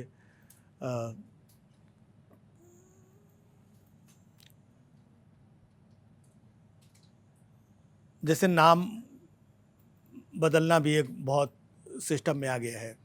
यहाँ का नाम बदल दो, आपका ये हो गया, यहाँ का नाम बदल दो, यहाँ का नाम बदल दो। तो ये नाम बदलने का भी फैशन, मुझे नाम बदलने से कोई दिक्कत नहीं है। नाम बदलने से क्या दिक्कत हो सकती है, ये कोई बहुत बड़ा इशू नहीं है। तो मैं तो हमेशा बोलता हूँ कि दिक्कत तो उस आदमी को ही होगी। बताइए, इलाहाबाद का नाम बदला प्रयागराज, फैज़ाबाद का नाम बदला अयोध्या, तो दिक्कत उस आदमी को ही होगी जिसने नाम बदलने के 15 दिन पहले इलाहाबाद से फैज़ाबाद का टिकट बुक कराया होगा।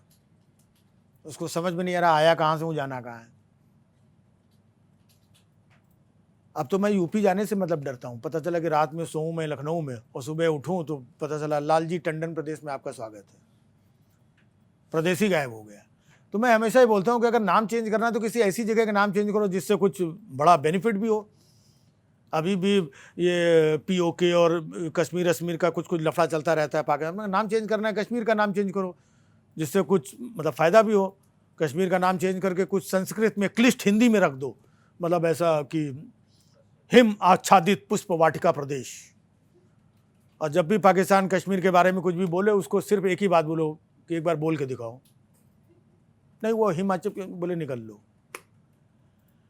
तो नाम बदले जा रहे हैं, इसके ऊपर हमारे कुछ मुद्दे रहते हैं। कई बार कहा जाता है कि इतिहास हमें गलत पढ़ाया गया, अक्सर इधर उधर बातें होती हैं, इतिहास गलत पढ़ाया गया। तो मैं कहता हूँ हमको तो लगता है भूगोल भी गलत पढ़ाया गया। कुछ लोगों को ये पता ही नहीं है कि मणिपुर भी अपने देश में है। तो पहले जब हम परफॉर्म करते थे तो हमारे जोक, चुटकुले, पति पत्नी, ऑब्जर्वेशन वैसे होते थे, एकदम हंसने हंसाने वाले, ठहाके वाले। अब थोड़ी धारदार बातें होती हैं जिनको समझने वाले समझते हैं और जो समझ जाते हैं उसको एंजॉय करते हैं, या कुछ लोग ऐसे भी होंगे जो बातों को नहीं समझ पाते होंगे। चलिए, बहुत बहुत धन्यवाद। कैसा अनुभव यहाँ आपका रहा? हम कलाकारों को क्या चाहिए होता है, कलाकारों को मंच चाहिए होता है ना। और आपने इतने प्यार से मंच दिया और इतना वक्त दिया, इतनी सारी बातें हुई, और अनुभव मेरे लिए स्पेशली ये अच्छा रहा क्योंकि अक्सर क्या होता है ना कि जब आप किसी कॉमेडियन के साथ आप चिट चैट करते हैं तो ज़्यादातर अरे भैया ये सुनाइए तो वो सुनाइए, तो वो हंसी मजाक ठिठोले वही सब चलता रहता है। लेकिन आप लोगों ने बहुत अच्छे सारे लोगों ने, जितने भी लोगों ने सवाल किए, सब लोगों ने बहुत अच्छे डिफरेंट टाइप के सवाल किए। और मुझे भी अच्छा लगा कि हम उस नॉर्मल रूटीन कॉमेडी वाली दुनिया से हट करके एक सामाजिक और देश के नागरिक होने के नाते, एक सटायरिस्ट और व्यंग्यकार होने के नाते हम बहुत सारी बातों पे बहुत ही संजीदा तरीके से भी बात कर पाए। तो ये जो आपने मौका दिया इसके लिए हम आपके बहुत बहुत आभारी हैं। बहुत बहुत शुक्रिया।